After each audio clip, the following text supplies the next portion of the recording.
Hello, everybody, and welcome to Ring Post Radio, the only podcast that is now legalized as a freedom city. I am your host and Vice President, Ryan Knightsey, and with me, as always, is the man, the myth, the president, Scotty Edwards. Scotty, how are you doing on this fine Monday morning?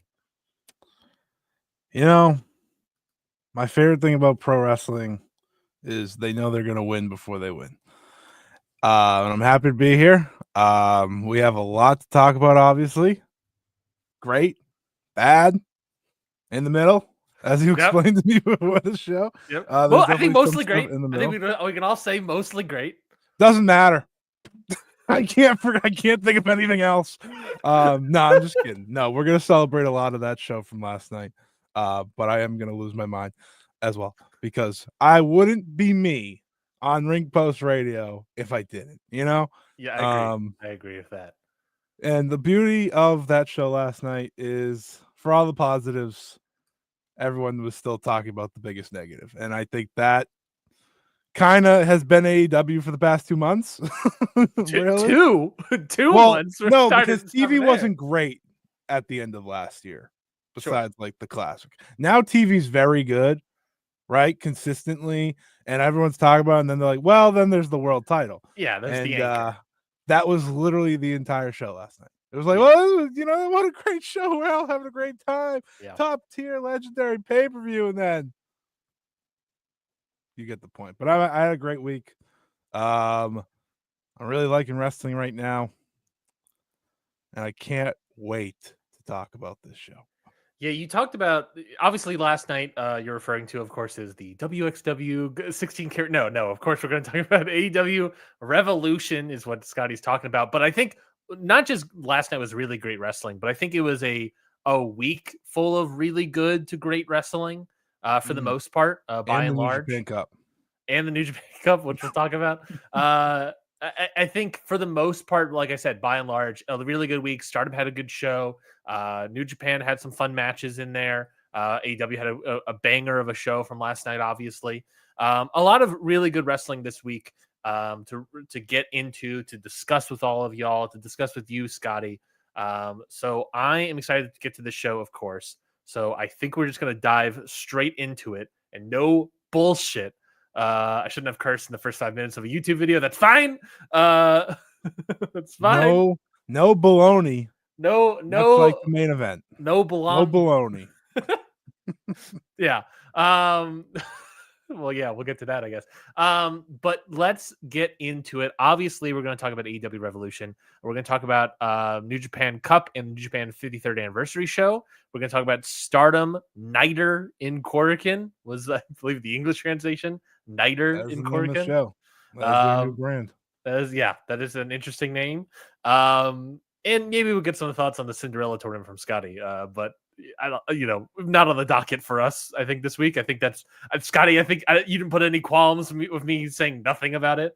No, I can prepare you for the weekend more so with that. Well, we can discuss that, like, because obviously going in this week or last week, we had no idea what anything of that was happening, and now I kind of see what might be happening with it. I think maybe that's a conversation to have. There's stuff happening for sure.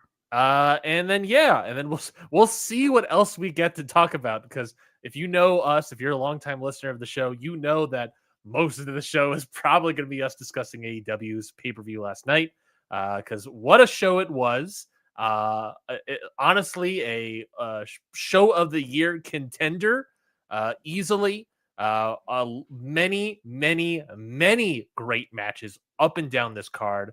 I thought it was well put together. I think there's some things I could have done better in terms of card placements, but ultimately these are minor gripes. Ultimately, I thought AEW Revolution last night was a really great show.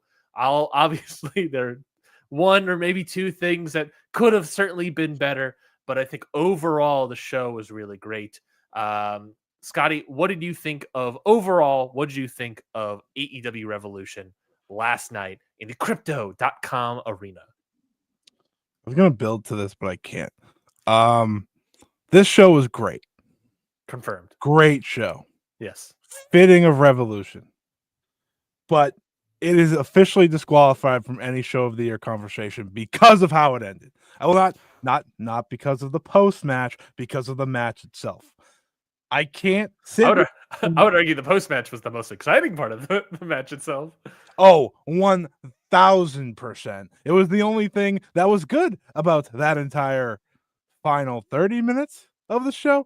That is my hot take of the day. This show you cannot win show of the year. It got disqualified because of the main event for me.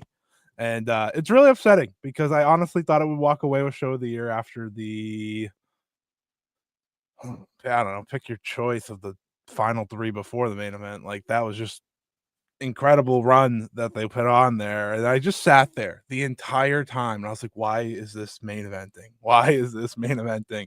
These 3 matches should, and you know, I saw people saying like, oh man, they really set this main event up to fail.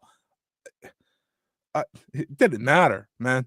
It didn't matter. They ended up setting themselves up to fail. But the show itself was great. Like you said, there's 2 things that I don't think were very good. One being abysmal. But everything else was very good to great, to outstanding.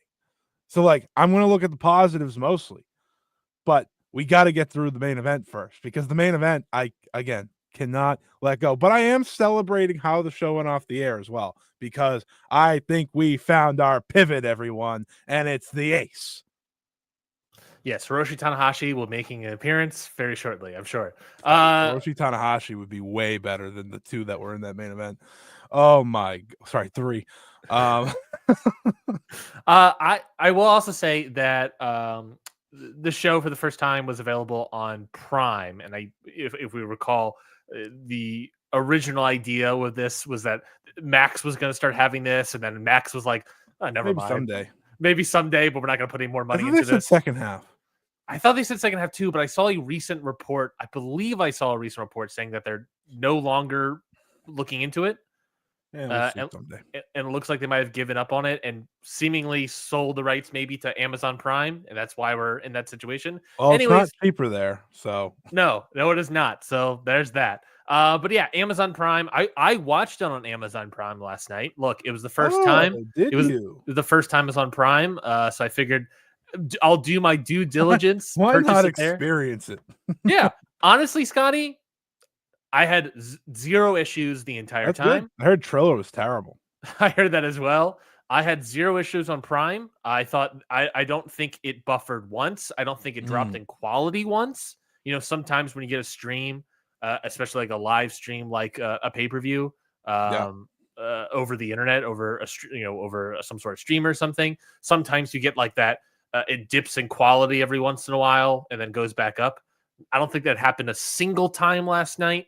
Yeah, literally it was a beautiful picture and beautiful stream and it worked really, really well. And, you know, obviously not at a moment in my life where I would like to be giving a lot of praise to Amazon, but the stream worked really, really well for what it was. And honestly, get them on Amazon Prime moving forward. That's what I'm going to do. I walked away with such a great experience that it was so easy that afterwards it even had like a thing that popped up that was like, thank you for using Amazon. Thank you for streaming this on Amazon Prime. And I was like, oh, thank you. You're welcome. Oh, no problem. No problem. I use YouTube. And that has always been like fantastic. Like never has lagged. So I know people use Triller because they want to have the VOD and everything. But I'm pretty sure you have it either way. I mean, we'll have to know. Like, you're gonna have to check Amazon in like a week or something and see like how long you have it, because I think that'll kind of be the decider, right? If you keep the video on demand on these other ones, then I think it's worth it no matter what. But that's good to hear. Prime is good. That's a great point. Please remind me next week, and I can check on air to see if I still have access to it. We'll certainly find out. But yeah, Amazon Prime, I thought worked really well.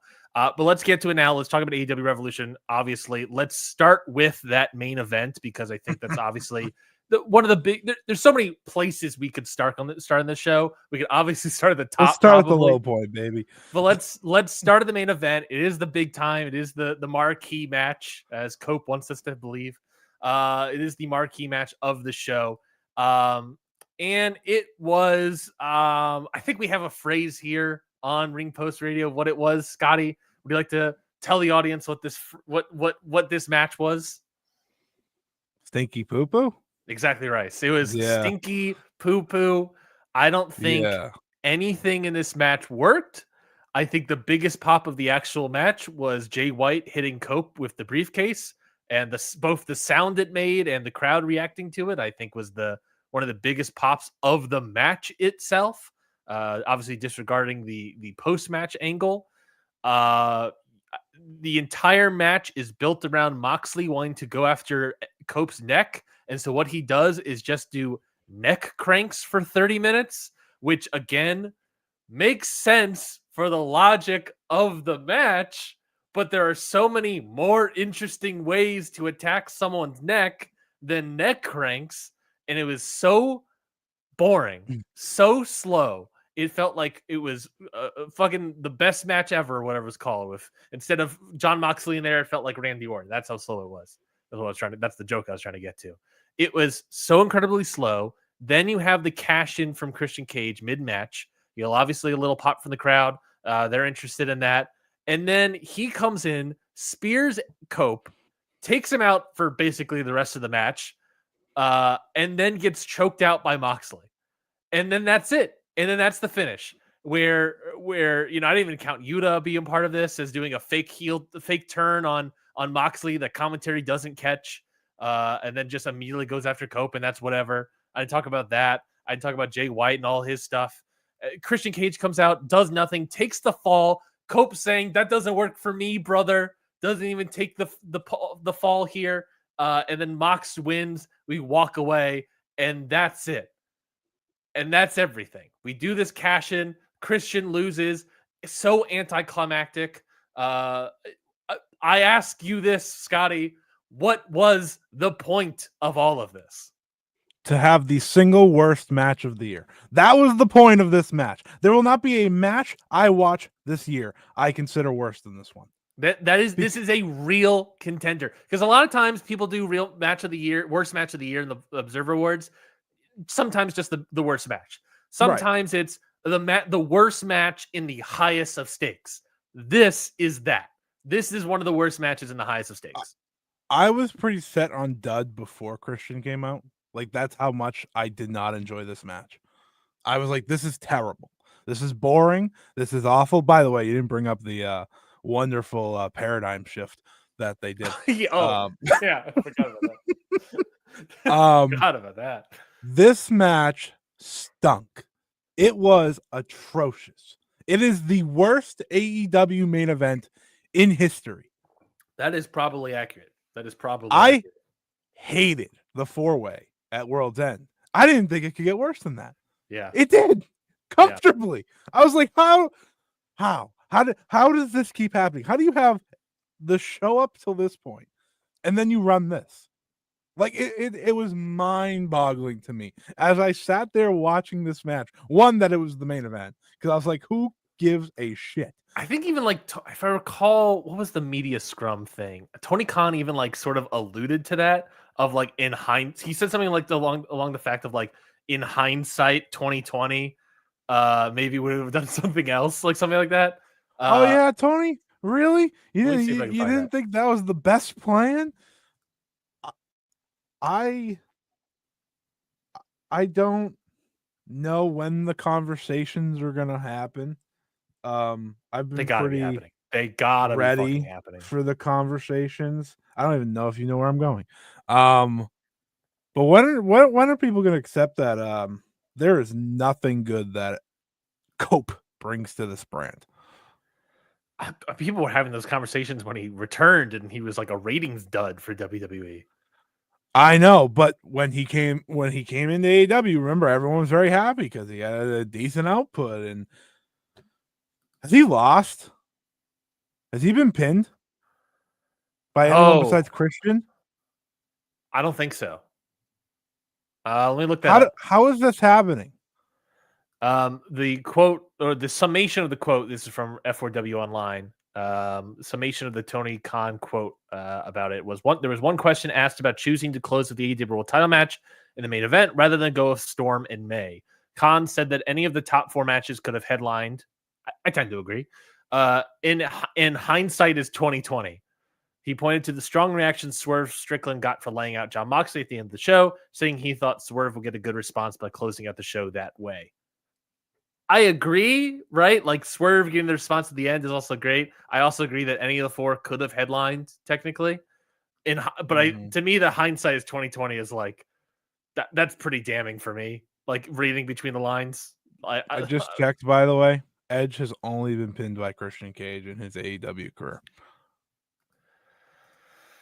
Can't even be pinned by Mox. Won't there, even be there pinned needs, by Mox. He can't even get submitted. He can't even pass out to Mox. Yeah. There needs to be a conversation here. This guy is not great for the brand. I'm sorry. There's a friends of the show DJ made a point I saw about when we have basically what you're saying is like what we gotta start having the conversation about how selfish Cope is. Like he's never put anyone over besides his best friend, who is as old as him. Mm-hmm. What is the point? And even then, like, what is like, you're talking about putting over in terms of a pinfall, and I think that's very valuable. But then there's also the secondary thing of putting raise them up. Yeah, I'm talking about the secondary thing of putting someone over in a really great match, right? Having a great performance, getting them very close. Sure. I'm trying to think of who exists in that sphere. Malachi Black, maybe the guy walking out the door. Not walking, he's gone. Matt Cardona, that was a big moment. I remember that. He's a guy not signed to the company. That tried so hard to be signed by this company and then constantly gets knowed by everybody. Wheeler, Utah? Did you have more feeling towards Wheeler, Utah after Wednesday? No. No, I thought that match was fine. Like it was fine to good. It was what it was. I don't mean to make this a big like Cope bad thing. But I feel like I have to because this was so atrocious. Like this again. Just a terrible main event. A terrible, awful dud of a main event. It's going to be my worst match of the year unless something bigger in a bigger spot comes up short. Yeah. As bad. And yeah, it's really unfortunate. The Christian Cage part legitimately had me laughing. It was Christian Cage's coming out, and that was like, okay, this is fine. Okay, I was like, all right, this is how we're gonna get here. This is what we're doing. And then it's like he starts getting just choked out. I laughed at the bit of him trying to do the pin. And I thought that was funny, but then just like that's it. That's all we get, and the match is over. And it's like, wow, this is your world title program. Yeah, this is the only good thing is that the contract's gone. Yes, I am happy that the contract what a waste is gone, of time. But exactly, an entire waste of time to get here. A meaningless thing. The person that cashes in just ultimately loses. And it's fine because it's like a very much a WWE thing, obviously, but it's like it is like what a waste. What a waste of everybody's time for all this stuff. And this is also to say, well, I say this all about Cope, Edge, whatever the hell you want to call him. I used to really like Edge. Yeah. And I do think that like his veteran presence can be a great thing. Agreed. But when you look at it, his whole run so far, and you kind of end it with this. Obviously his run's not over in the company, but it all led to this, right? Oof. Just not good. And obviously, I think a big part about this match sucking is so much of it. I think none of it working, but so much feeling like a WWE match. This felt like I was watching a PLE on Peacock because the match is slow. They don't have this bad of a match. I think that's accurate. Lately, no. Lately, they don't. But if in the sense, what I mean by that really is the sense that the match itself, the wrestling itself doesn't matter because everyone in the arena, we even talked about it in our preview, expecting an angle to end this match. Yeah.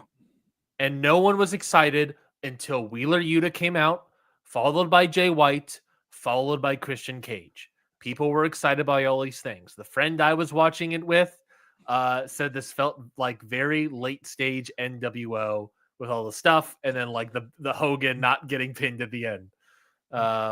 He said he made the claim that Wheeler Yuta coming out as like the low end on the totem pole was like Vincent coming out to help out Hogan. I was like, God damn. They had a traditional WWE style main event. Yeah. But it lacked excitement to begin with. Because and I think the match would have played better for WWE fans. For what it is. I guess, but the match was awful. Like the match was just not good. Like it was just not fundamentally good. I mean, it probably would have played better, but here's the reality that I'm realizing as I sit here. Edge has had now a big singles match with every member of the Shield. And I think most people would say that Roman Reigns and Jon Moxley are the best two.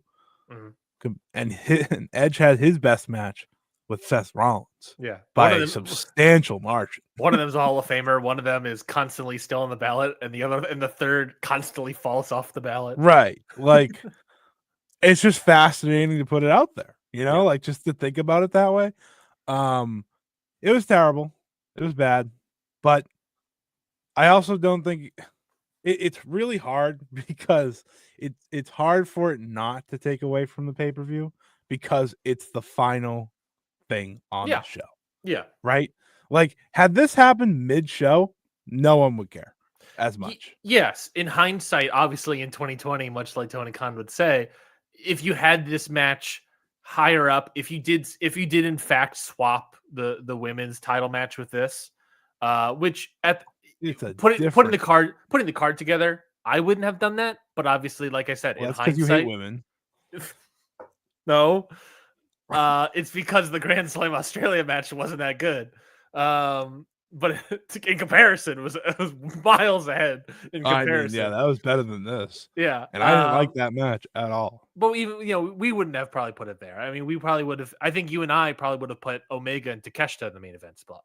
But no matter what, no, I would have put a world title because you have to put a world title. You can't put the international title. So to me, it was always you had to pick one or the other. Yeah. Well, we'll see.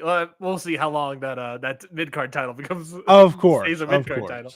Oh, I agree. I just like the way I went into this is you can't put that belt in the main event because it's not a world title.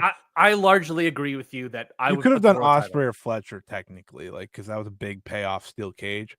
And we've seen like non-title main events that could constant. If you build Ospreay and Fletcher as a lights out match, I think this would have been put together better because probably would have been better. Yeah. Because then the issues I have with that match would have made more sense within the context of the match. And then you could have had that as the main event instead of the world title match, which they have done in the past. So that would be breaking even, tradition in AEW. Yeah, that's a good point. So we'll talk about that, I guess, when we get. I'm happy that. Here's the thing, though. At the end of it all, I am so happy that by this time next month, I can call Swerve Strickland my world heavyweight champion again, because there is not a world that man is losing. I'm telling you all that now. Swerve coming out, I was just like, my reaction to it was like, see. That moves me.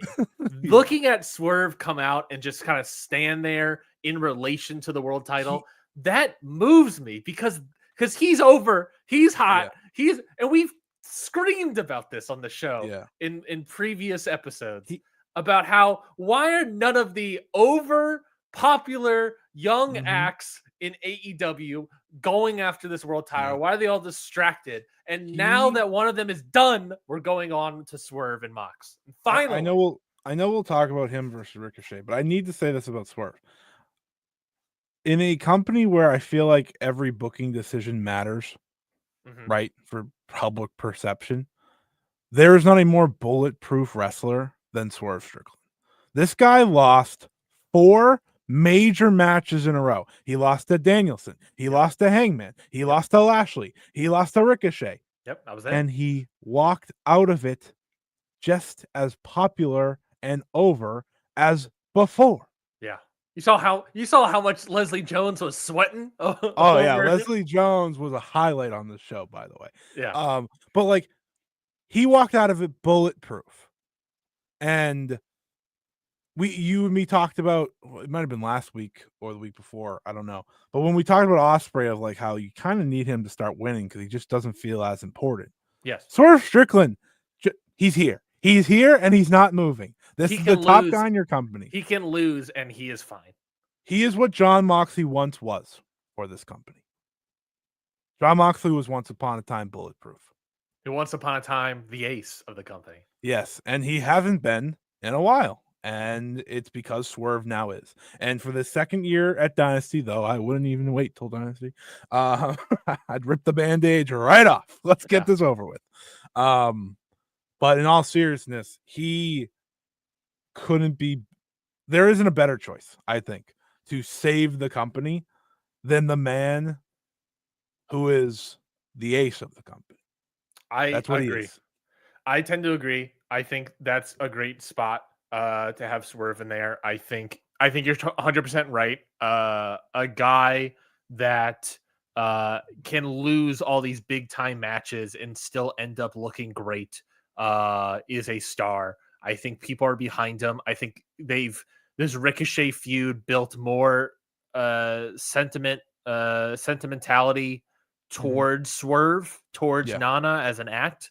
I think people are more on board than I think the first title win for Swerve, because that one was really making Swerve and turning him into that ace that you're describing.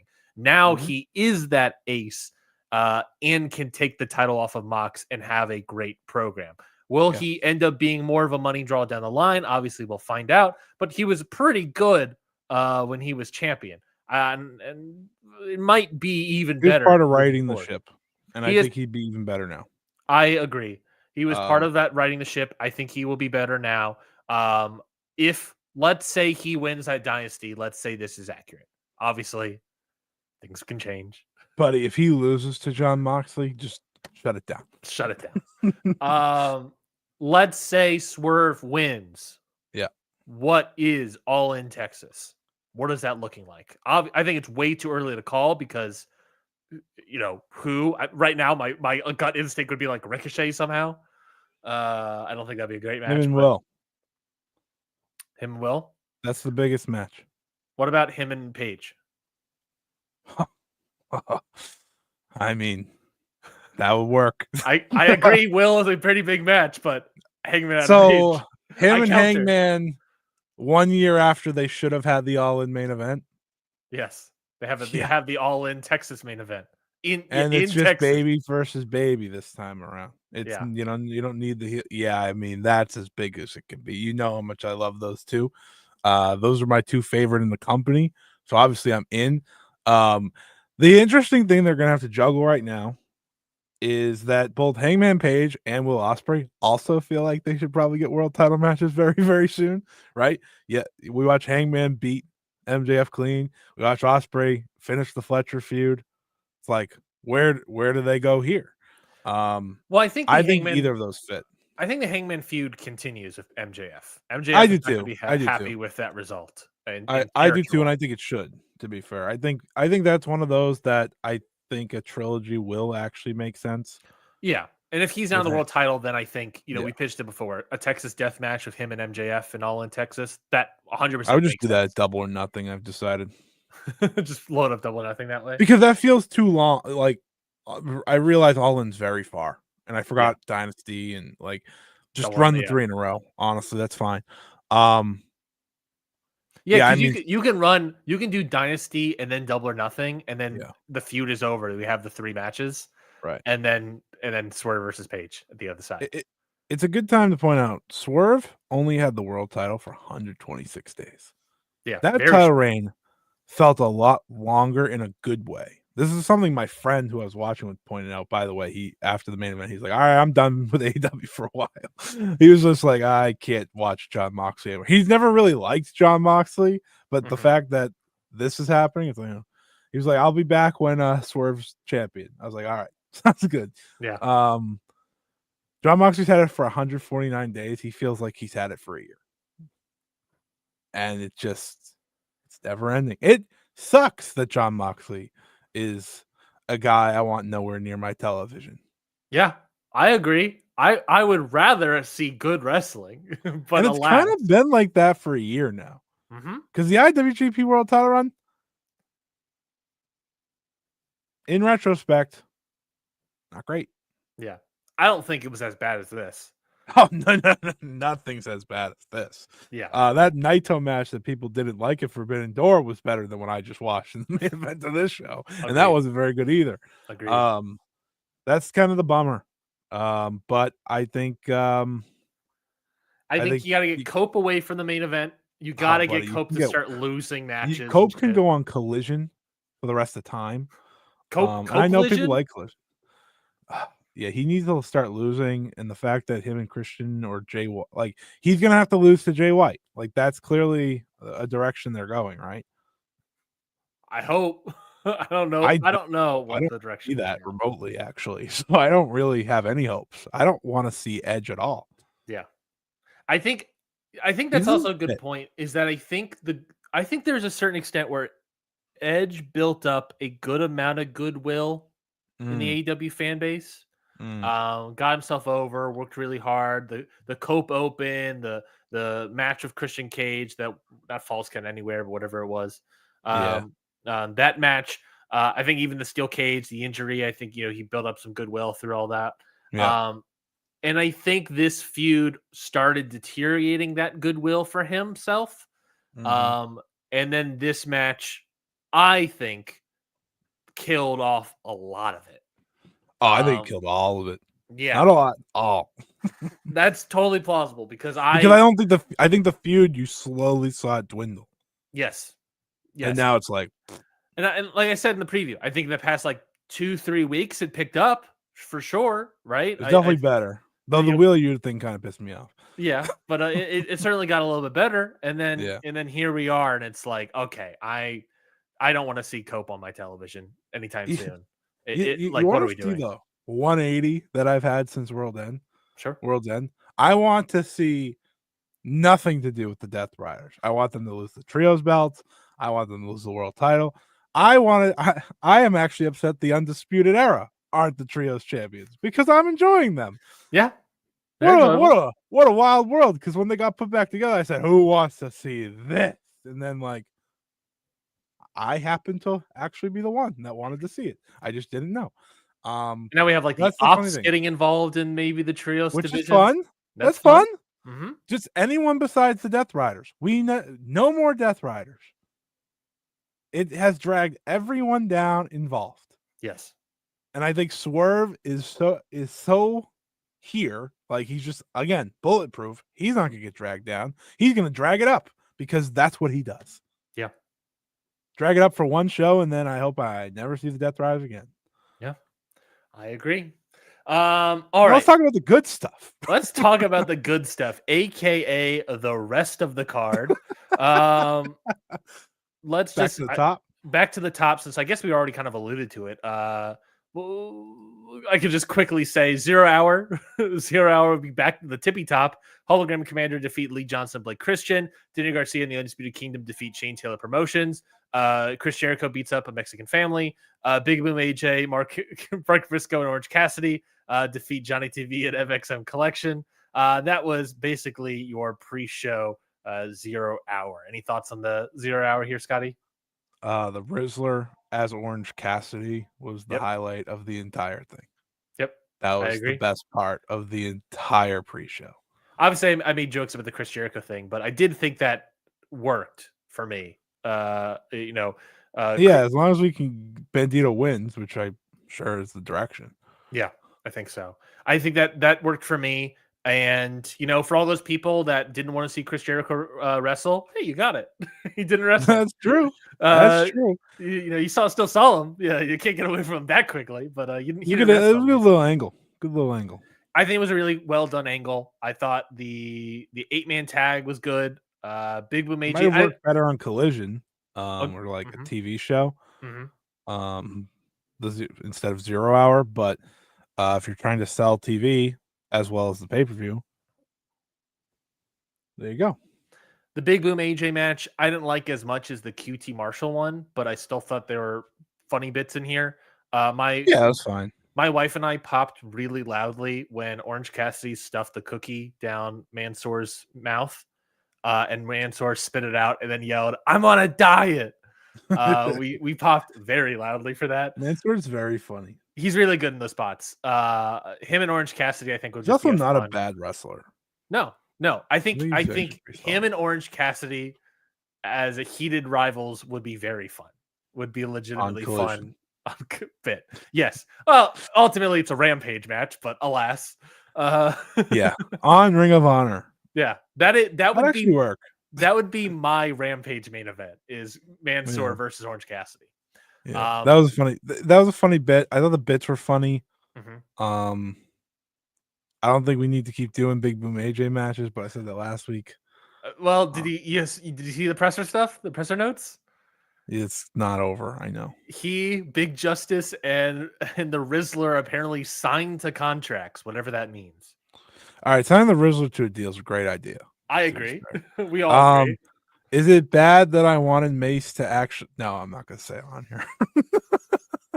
I'm not gonna say it on here. But when Mace was going for Big Justice, yeah, that was fun. That was a funny bit. That was fun. I was actually really I was hoping the Rizzler came in to save the day. That's what I was really hoping. The Rizzler doing a low blow. We gotta get a power moment where like the Rizzler's got like Mace on his shoulders.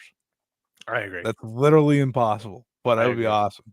The Rizzler was the best part of the pre-show, and I will stick to it. Like when he came out in Orange Cassidy, I lost it. Yes, I was like, "That's it. The match was made. Nothing else matters." Oh my god! Oh, the Rizzler. I rated this match better than the main event. That's things to think about. I also agree. I think I did the exact same. Fair. I gave the main event dud. So yeah, anything could have been higher. Literally, the tag title match that I didn't like was better than that. Yeah, we'll get to that. Well, let's get to the show proper. First match here was Adam Page versus MJF, 19 minutes and 4 seconds. I thought this match was very hard hitting. I thought it was very good, very hard hitting. For that pile driver to the chair that didn't move whatsoever. The Angel's wings directly to the face on MJF. That ruled. I was the only one that saw it, and they were like, "Please play the replay, please!" And they just didn't play it because they were going to the finish right after that, after the Angel's wings. And then when they play the replay, both the people I was watching with, my wife and my friend, they lost it because that was decimating. This was a brutal, great opener. MJF, devolving into his character worked for me. What did you think of the opener? Their story. I really like their story of Hangman does all these terrible things and the fans still love him. MJF tried to be good and they just gave up on him. I think it's a great story.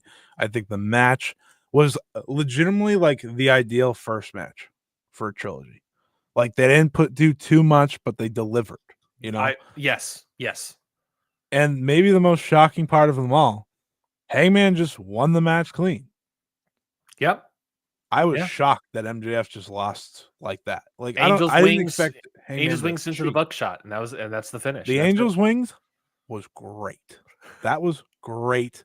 The match was like the ideal opener. Like we're gonna set a nice bar here, right? We're not gonna like have the match of the night, but we're gonna have a nice match, nice hot start to the show, and it was exactly what it needed to be, right? Because they're gonna have better matches. That's the idea of this feud. They're gonna have a bigger matches. Let's start off first here, set the stage for the rest of the show, and I thought it was a nice way to start the show. Agreed. I think the feud will continue. I think MJF continuing will be fascinating. Going into madness.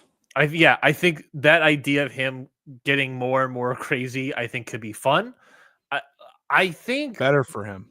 I think it's better for him, and I hate to bring it up and all these sort of things. I think this has potential to be very similar in storytelling to the MJF Punk feud in terms of the quality, in terms of the character depth with everybody, in terms of the promo, in terms of wrestling, all these sort of things. Obviously, I hate to bring up that name in context with everything in regards to Adam Page and MJF and all these sort of things.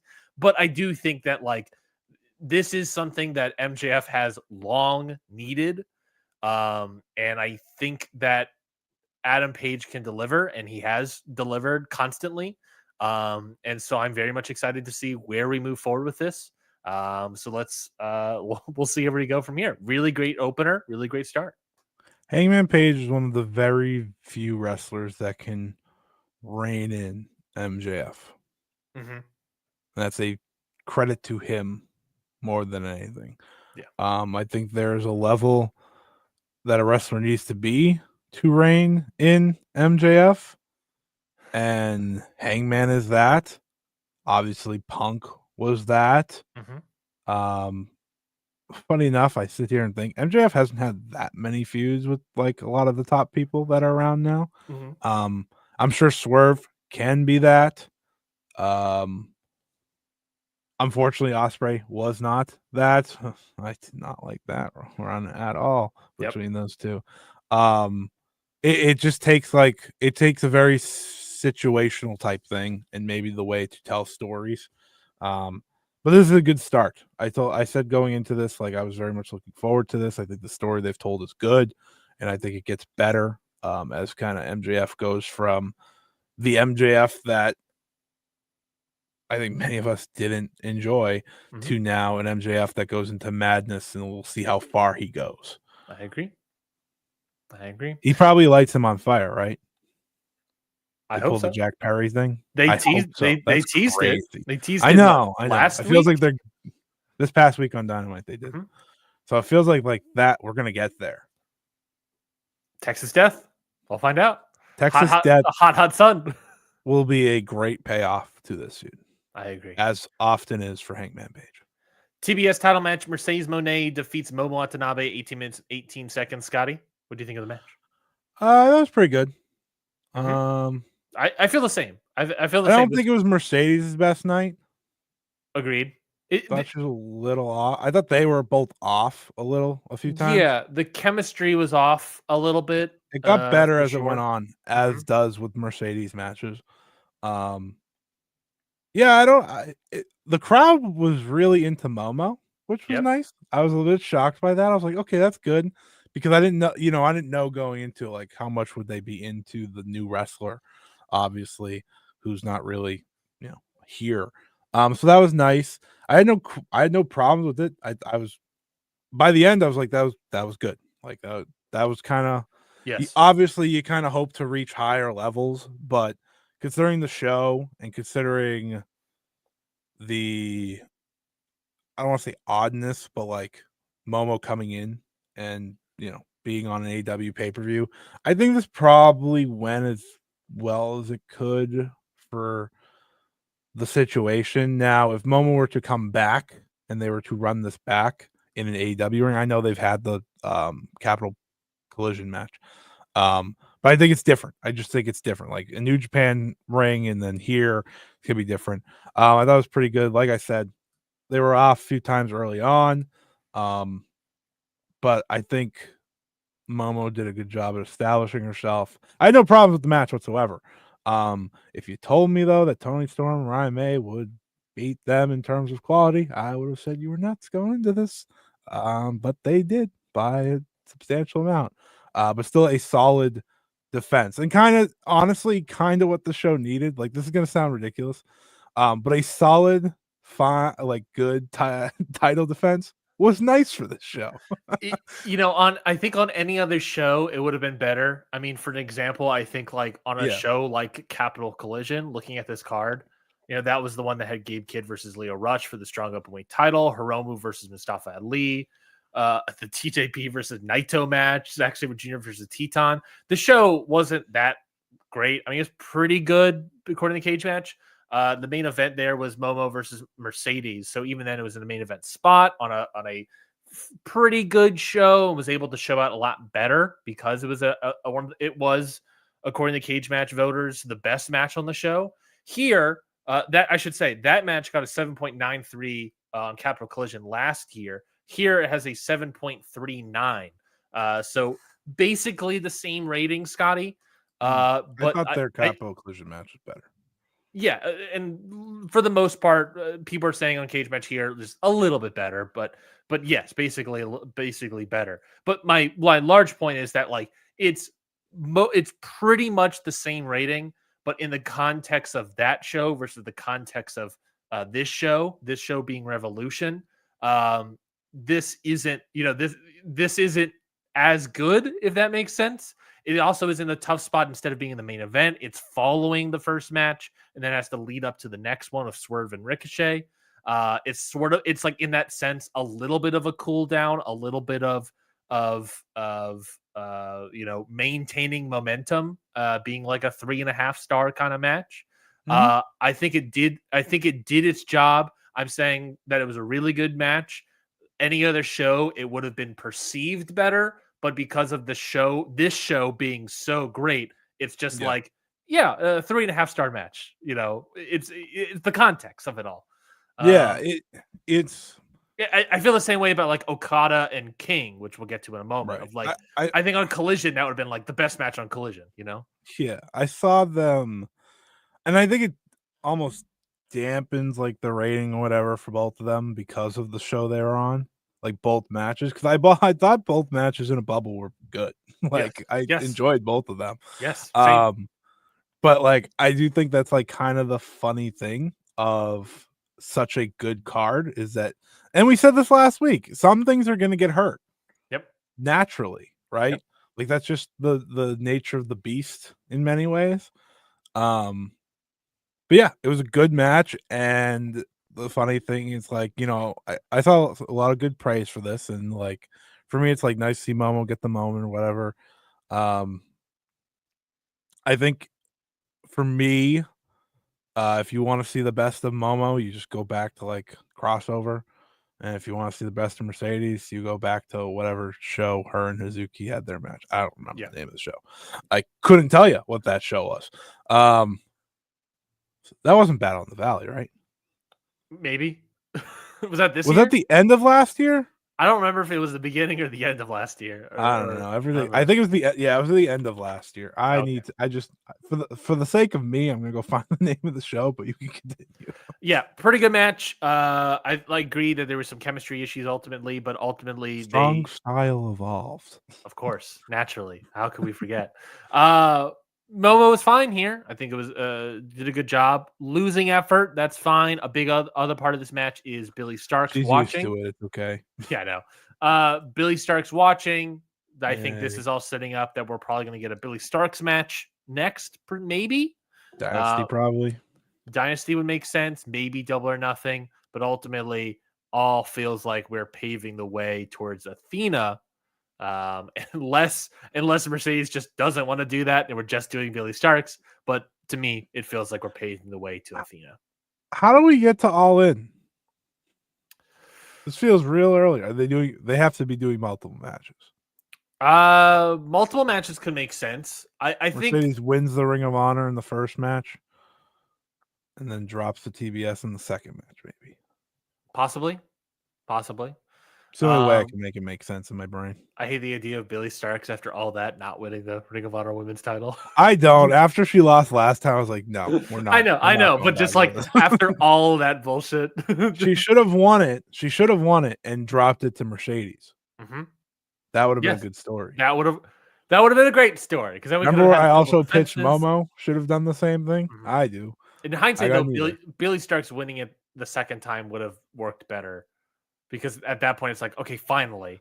And then her just losing to her at, let's say, the Ring of Honor show, or even like let's say Dynasty, that would have worked way better. But here we are.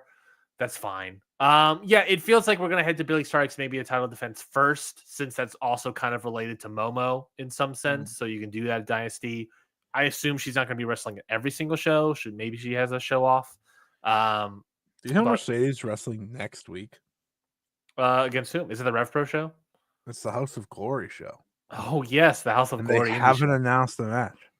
Yeah, I wonder who that's gonna be.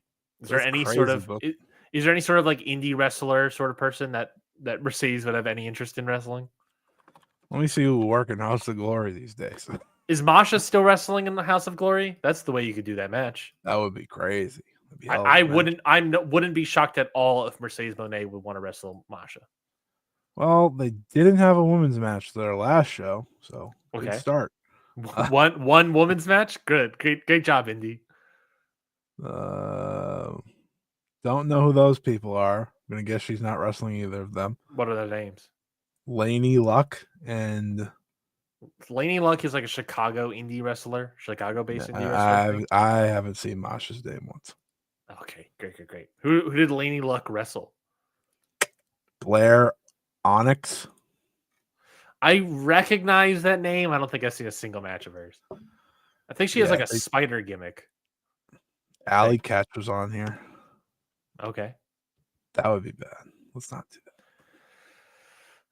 All right, move on. The AEW World Title number one. Isn't Alley Catch hurt? Yes. Oh, it's not gonna be Alley Catch. Yeah, no. Remember, she got Megan Bain was also on there, but she's their champion. Yeah, but she's also in AEW. Oh my gosh, you're gonna win another belt. Well, hold on. We can't write it off. We cannot write it off at all. AEW World Title number one contendership match. Swerve Strickland defeats Ricochet. I thought this match was great. I thought the sort of I thought about this in the week past of what is the difference between this feud and the, if I recall, feud of the year in the Observer Awards? You're gonna have to tell me what the feud of the year was. CM Punk versus Drew McIntyre. Okay. They're both, some people will complain that this is both over a physical object, a garment, a necklace, a bracelet that people are fighting over. Yeah. And I think there are some people that would complain that way, and I would disagree with them because, yes, if you boil it down, they're to its bare bones, they're fighting over a bracelet. They're fighting over a robe. But the thing that's been added on top of this feud is not only fighting over robe, but now fighting over number one contendership, fighting over titles. I think in another reality, this could just be over a robe and that's it. But here, it's also a number one contendership match. Here, it's also fighting over, the blow off of a feud. This is also fighting for your manager. We're fighting for so many different things. This was filled to the brim with reasons of why to fight each other, why this was such an important match for this blow off, why this was such an important match for this feud, for the dynamic between Prince Nana and Swerve, for Ricochet moving forward. I think this was extremely well done. I think setting up this idea of Nana saying no, and then like maybe turning on Swerve during the match and deciding no, not against it. Swerve getting the win. I was terrified as well. I understand like the idea of Ricochet and Nana, like, oh, that could work. Yeah. There's not a duo I want more together forever than Swerve and Nana. They're perfect. They are. And the post match was like legitimately emotional. Yeah. When he's handing him the robe back, and then like as I'm like, oh, this is pretty emotional. The crowd's really into it. Then Nana just hits the dance, and I'm like, yeah, we're back. You go to the line, the whole crowd is. It's like, yeah. I was like, we never can break these two up. It is that level of importance in their storytelling that is phenomenal. One of many reasons why Swerve is the ace of this company. The act with Prince Nana works so well. We got that tease maybe, but not doing it and sort of getting the win and getting the win for Nana is great. Ricochet was great here. Again, the act of him turning as a heel, like a guy that always felt like as a babyface, especially in WWE, always felt like he was missing something. The guy can go in the ring. No one's going to doubt that. For But sure. there was always something that was missing, Yeah. and turning him heel unlocked a level of charisma in Ricochet that A is level. A charisma. Period. great point. That is unlocked just that door for Ricochet where this Yeah. act works so well. Uh-huh. It works so greatly. I am excited to see what Ricochet does moving forward. I'm so excited for Swerve in the world title picture. Well, I'm excited. I'm excited for world title picture, assuming that he's going to win. Obviously, think Yeah. it's going to be a battle Yeah. of who dragging up, dragging down. But I think this match nailed it. I think this match nailed everything it was trying to set out for, unlike Yeah. the main event. Yeah. And yeah, I'm excited to see what we have moving forward. I don't think I need to say like, oh, Ricochet's proved me wrong. I don't think that's necessarily it. I think it's more I think it's more he proved that he still not that he still has value, because I think a lot of people believed he had value when he left WWE. Of course. But he proved that he can actually be a difference maker in terms of just like program, maybe not like rating, whatever. I don't give a shit about that. But in terms of entertaining levels, he went from the guy who, for his first like 2 months in the company, I was like, get off my screen. This is not working. To he is so unlikable in the right ways Yep. that you want to just see him get beat up. Yes. And it makes sense for him. He's the guy that can literally do everything. Yes. He's strong enough to do everything. He's athletic enough to do everything, and he knows it. He's always known it. But then also, to that extent of another reason why I was like, get off my screen, so many other people in this company can do that. Right. This company is flourishing with guys that can do everything. Him being a nerd, but in a heel sense, A dweeb, is a good thing. a dork. Right. Like him being the worst is a good thing, and it works. And again, just because I feel like this is a good time to, I must give credit to Swerve. He now establishes another guy by feuding with him. And that's the exciting thing. They're going to come back that down the road to this because now they're one apiece. But wait on it. Don't rush back to it. I think waiting on it's good. I'm actually fascinated what Ricochet and Ospreay would look like now with these characters. I think it would be a lot better and a lot more exciting. Maybe that's a way to go. I know one lost, one won, but you're gonna have to keep Ospreay busy, and he should not be anywhere close to the Callis family for the next forever.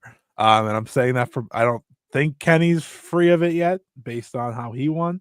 But I think Ospreay absolutely should be free of it. Like there is no reason he should be in this anymore. And yeah, I mean, it's a great match. It's great match. It's actually one I want to rewatch because I feel like I kind of got lost in the shuffle of the long night. These shows are way too long, by the way. I need to say that one more time. In their defense, which, hey, look, buddy, do it a different week. But daylight savings time, starting, ending. I know. And really, like everyone having to wake up an hour sleepier. Yeah, for sure. Like that was a bad mix. That was the show that started at 6:30 and ended at midnight. For our bodies thinking we're going to bed at 1 a.m. Yeah, not the best mix. No, whatsoever. I feel like in hindsight they booked this show thinking that it was the other direction for daylight savings. They forgot spring forward, fall back. I think that's where we left off today. I wish pay-per-views started at 7. Specifically, I wish their pay-per-views would start at 7 because they always end at the same time. Yeah. But they were in California, so they couldn't do that this time around. I wouldn't mind it if we did it another time, though. Just saying, just putting it out there. Well, a little hour earlier, who's complaining? Not me.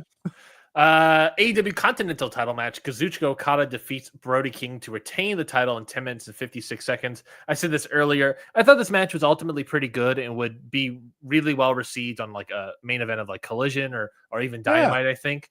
I think a lot more really good brawling, I guess, to a certain extent.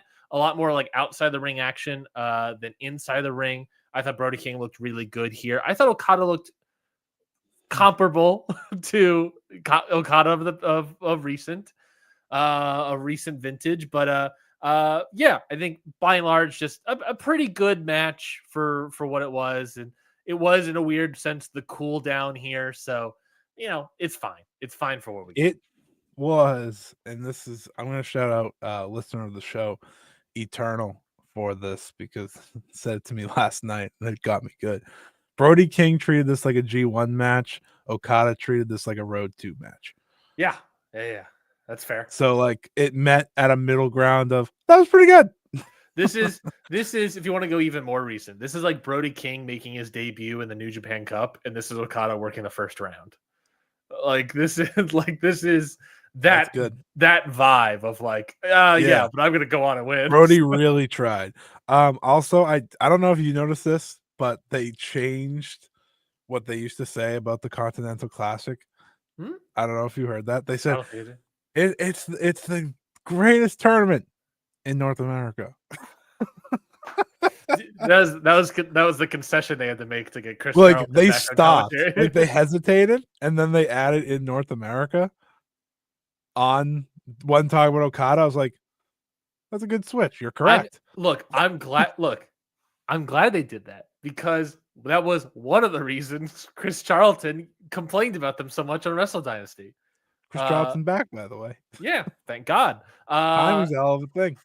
So yeah, I think that's a good concession that they should have made before, but I think it's I mean, it's a wrestling company. I know everything they do is the greatest. That's how this works. But you have partners.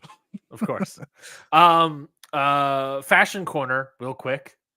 Really dislike Brody King's pants. Really dislike. Oh, you dislike the pants. So here's the thing that my wife and I discussed during this match. Brody King's pants, for a reason, I think the front of it works. The backside of the waist part looks too low.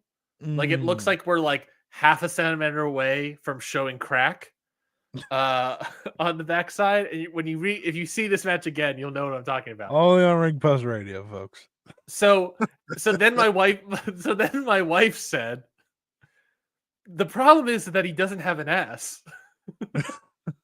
and my friend who is like same height as me, like 6'5", but way more heavy set than me, said, he's like, as a big man myself, that guy does not have an ass to warrant those pants. So we had a whole conversation about why are these pants working. It's that Brody King does not have enough of an ass to pull it off. So watch back the match, folks, and you'll see what I'm talking about. But I don't think the pants look. Yeah, they don't. out of all the matches on this show, this is the one they're gonna watch back. Agreed. But yeah, that's the end of that fashion corner. But I don't think it's a good move. I go back to the trunks. I think also the trunks just give more of that bruiser Brody. I think the trunks work for him. I didn't mind the pants, but at the same time, it didn't feel like Brody King, if that makes sense. Exactly, Rice. AEW World Tag Team Title match. The Hurt Syndicate, Bobby Lashley and Shelton Benjamin, defeat the Outrunners, Truth Magnum and Turbo Floyd. In the preview, I did say this match could be, sub 10 minutes, and it technically was 8 minutes and 40 seconds. Felt long. Felt much longer than that. Scotty, I know you have big opinions. The Outrunners are awful. They are so bad. And I understand last week you told me I hated fun because I didn't like the Outrunners. Listen, I might hate fun, but I also hate bad wrestling, and they're bad wrestlers. I was like, this is like the kind of this is like James Ellsworth. That's what the Outrunners are. They got over, so we have to put them on TV, but they're not good. They're not. They're bad. Awful gimmick. I hate everything about it. They were bad in the ring. They're not good wrestlers. Terrible. Bobby and Shelton bumping at all for them was a shame. This match was more 50-50 than the gun match. That's ridiculous to me. Ridiculous to me. They're terrible. Meanwhile, Sheldon and Bobby, they're great. They couldn't make this work. No, we You know talked how I about feel about gimmicks. I know. Meme gimmicks specifically. This we talked about how like we would have loved for this to be a squash. And I don't remember if I mentioned it, but I at least thought of the idea of like, well, it can't be a full squash because they kind of like the act and all these sort of things. So like that's why I was like, it's not going to go up under 5. It'll be like under 10 at least. Because that's basically what happened here is they wanted to like protect them a little bit, showcase them having a little bit of like part of this match as well. But in doing so, they made the match more 50-50. They did the story bit of like, why are you losing to them? Why, get your head in the game, MVP, riling them up and getting them back From in the that thing. moment, they should have crushed them. 100%. And instead, they just continue doing, they did 50-50 from there because the beginning was not 50-50. It was very much outrunners and control. But yeah, from that moment on, it should have been a total squash. And it wasn't. And I think that was the big misstep of this match. Yeah, I don't know. I think this is going to hurt the Hurt Syndicate a little bit moving forward. I don't think it's going to completely damage them. I don't think this is like the main event quality in terms of how damaging the Hurt Syndicate as an act. This is their first bad match. Agreed. It's the first bad match. It will do something, but I think there's enough goodwill that like we can move forward into something more exciting. The problem is that moved on from it. The problem is that more exciting thing around the corner looks to be Lio Rush and Action Andretti, and that doesn't necessarily get me more excited. But it gets me excited because they're going to throw them. That's true. Plus, I guess you have and Leo and Bobby have a history, so exactly. I'm kind of into that. Exactly. So there's something there. There's something there. Why are the Outrunners in AEW? Because they're Ring of Honor. They're a Ring of Honor act, if anything. I agree. Would you belt them up with the Ring of Honor tag titles? No, because they're awful. But you're never gonna like. This is the one time I've watched an Outrunners match, and it was atrocious. Like I'm never gonna give them anything. Yeah, they're bad. Yeah, I wouldn't give Danhausen a title either, if that matters. They are. I think the thing with the Outrunners for me is that they are really good. I think they're a great low card act, but since the tag division has been, I'll say, not decimated, but severely hurt over the past couple of years, they need to push them as an act because they're over. But they shouldn't be pushed. The problem is not that we need to push the Outrunners because they're over. The problem is we need to make tag teams that are going to be over. Outrunners should never Outrunners should never have been pushed to this limit. You already pushed them to this limit once before. Yeah. You can't do it again constantly. It's a diminishing returns here. And the returns in this match very much started to diminish. They're making tag teams now, and I was watching it was FTR versus Roddy and O'Reilly. Yep. I was like, this is what it's about. This is tag team wrestling. This feels great. And then I was like, oh right. I was like, oh, who are the champions? Oh right, the Hurt Business. Oh, these matches will be cool. And then I was like, oh, who they fit? The Outrunners, right? Yeah. And I like Archer and Cage as a team. I think Leo and Andretti make sense, especially for Andretti. You sign him to a contract, you got to make him work. And Leo's good. I like them. I think that's a fine duo to make. I kind of really liked Powerhouse Hobbs and Bandito. If they ever want to kind of go with that, I think they're awesome. Which, by the way, I love Powerhouse Hobbs. I love Bandito and his entire family getting decimated by Chris Jericho, and then Powerhouse Hobbs. Like, no. He's like, no, we're good, man. I'm not helping you anymore. Yeah. All right, I'm gonna go help out Big Boom AJ.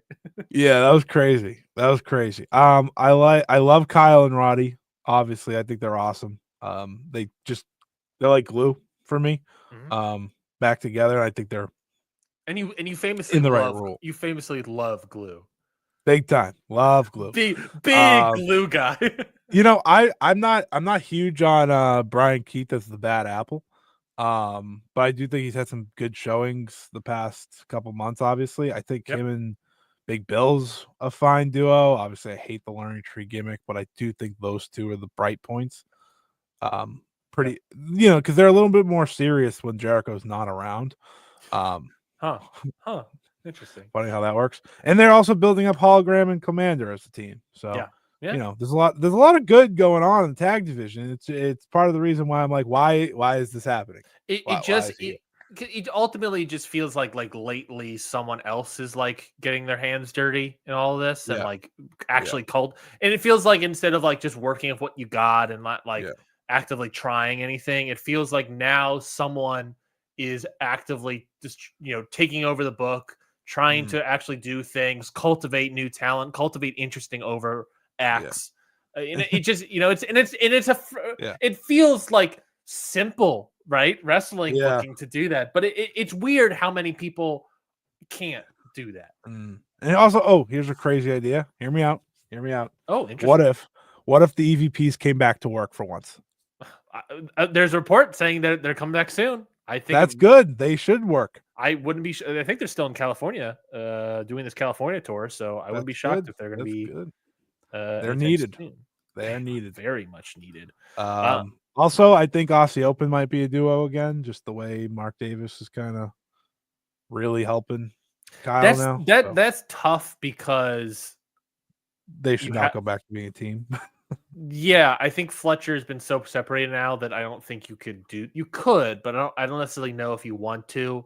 Plus, you also have Archer and Cage there, and not saying that they're ever going to be like tag champions, but like it kind of undermines them a little bit more. It'll be interesting to see what Fletcher does next since he lost. They have their last California show this upcoming Wednesday on Dynamite in Fresno. So that will be the point. We will find out if they debut there. Not debut, return there. Next up on the docket, AEW Women's World Title match and the Hollywood ending match. Toni Storm defeats Mariah May, 12 minutes and 56 seconds. Scotty, of course, this was a false count. 12 minutes. 12 minutes and 56 seconds, if you can believe it. Obviously, the gimmick here was a falls count anywhere violent affair between the two, Scotty. I don't know if this is a hot take. I guess it could be. I don't think it is. It's actually growing as time goes on in Cage Match. My match of the night. It's my match of the night too. I thought this was great. I think this is up there in comparison to the Willow Chris Statlander match. I have it same rating. I think I have it the same. I didn't look back, but I think it's the same rating for me. This was really great. This is what this feud needed. We talked about this in regards to the Grand Slam Australia show, is that this feud really needed that bloodbath. The amount of blood poured for this match alone is insane. It was so insane that Toni Storm was constantly upset about it the entire time, which was very funny to me. Immediately, like the moment she starts bleeding and they cut to her and her her hand is like, up, fuck. and she really like just mouths fuck. It's like immediate. I turn to the people watching with and I'm like, oh, she's bleeding too much. She's bleeding too much. And then the next time we see her, she's covered. So that was great. I thought the entire thing was great. If I had to give one small critique, it would be that I thought the table spot at the end felt a little contrived to get there, like having the bins there for them to stand on and then doing the table spot.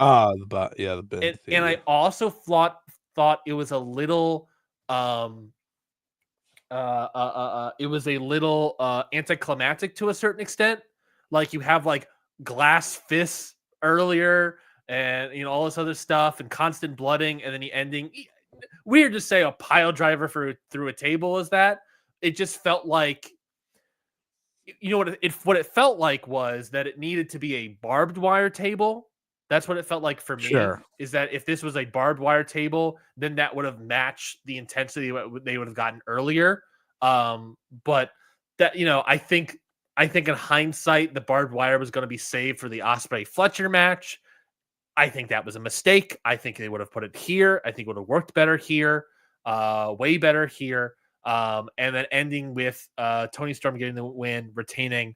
Great match. I was shocked how great this was based off of previous outings, but I'm glad we got it. I'm glad we got the bloody affair that this was. Because I guess at the end of the day, this relationship was a bloody affair. Scotty, what did you think of the match?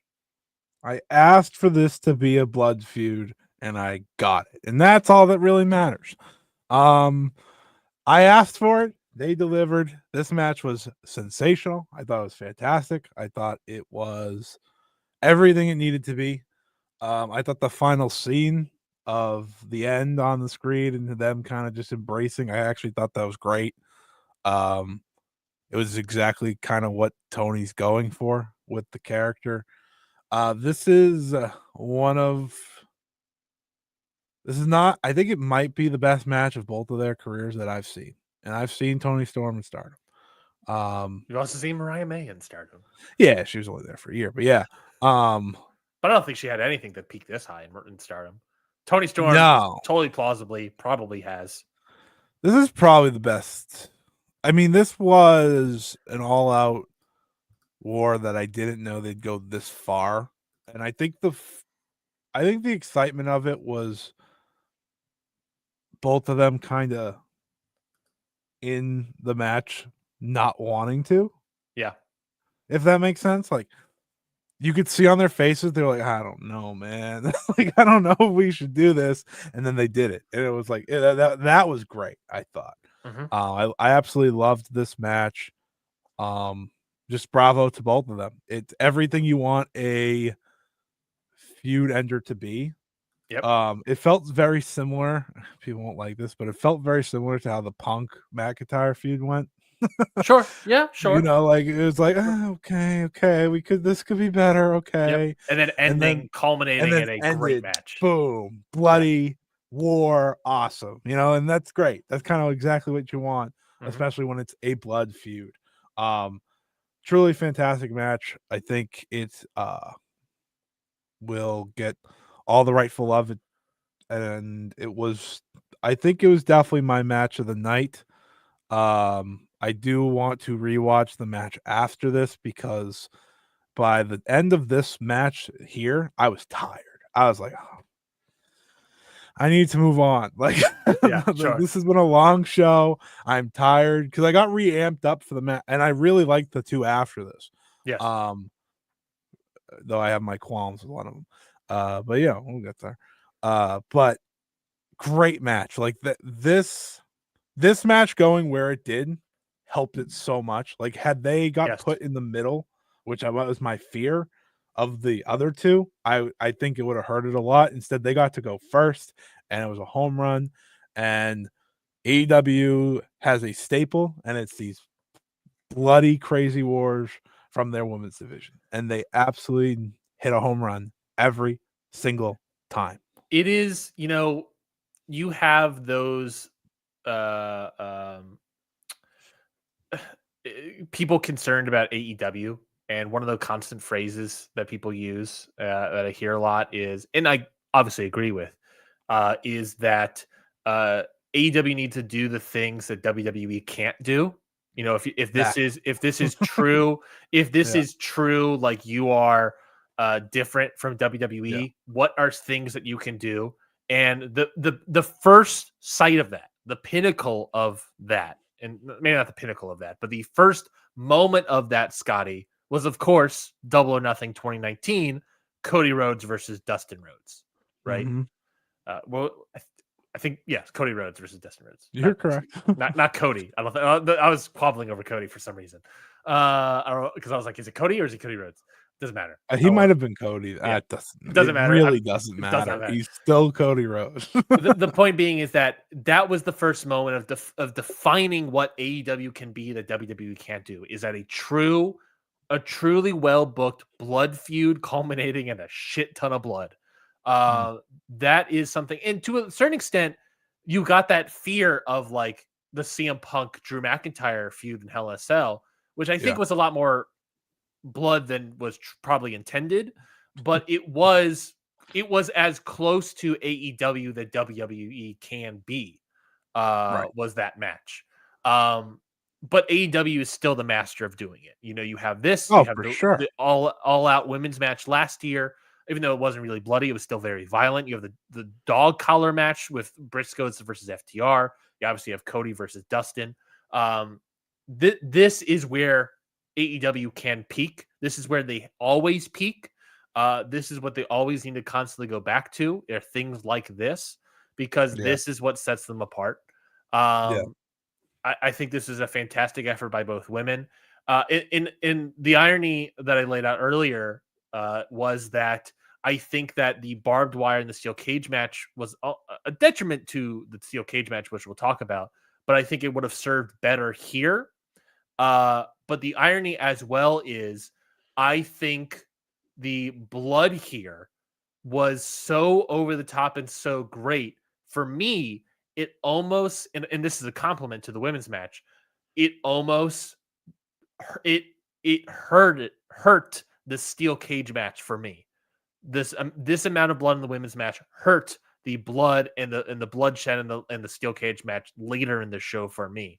The women killed it so well, so great here that I am fascinated to see. Obviously, Tony Storm's champion, and we can continue moving on with Tony Storm. Obviously we have to move away from Mariah May, so I'm fascinated to see who'll be the next one up to Tony Storm. Mariah May, where does she go next? I don't know. I pitched before to you, Scotty, that I think like Harley Cameron is someone that makes sense to me. To start feuding with Mariah May. That just that those two acts feel like they would be fit well together. I do agree. I am fascinated to see. I'm looking at cage match here. Mariah May's best match outside of this one was her all-out match, London match with Tony Storm, 7.99. This blood feud match that we just saw has a 9.52 currently. So a birth of a difference. If you're going to go her highest stardom, that was against Julia, August 2023. That was Julia, 7.64. NXT's own Julia. Yeah, that was her previous best match that I've seen. So yeah. So that is a gulf of a difference. Best match for Tony Storm, according to Cage Match. Last best one other than this Hollywood ending was in Stardom against Viper, 8.78. And then under that was 8.47 against Io Shirai. So yeah. Oh, sorry. I think this was great. I think match of the night for sure.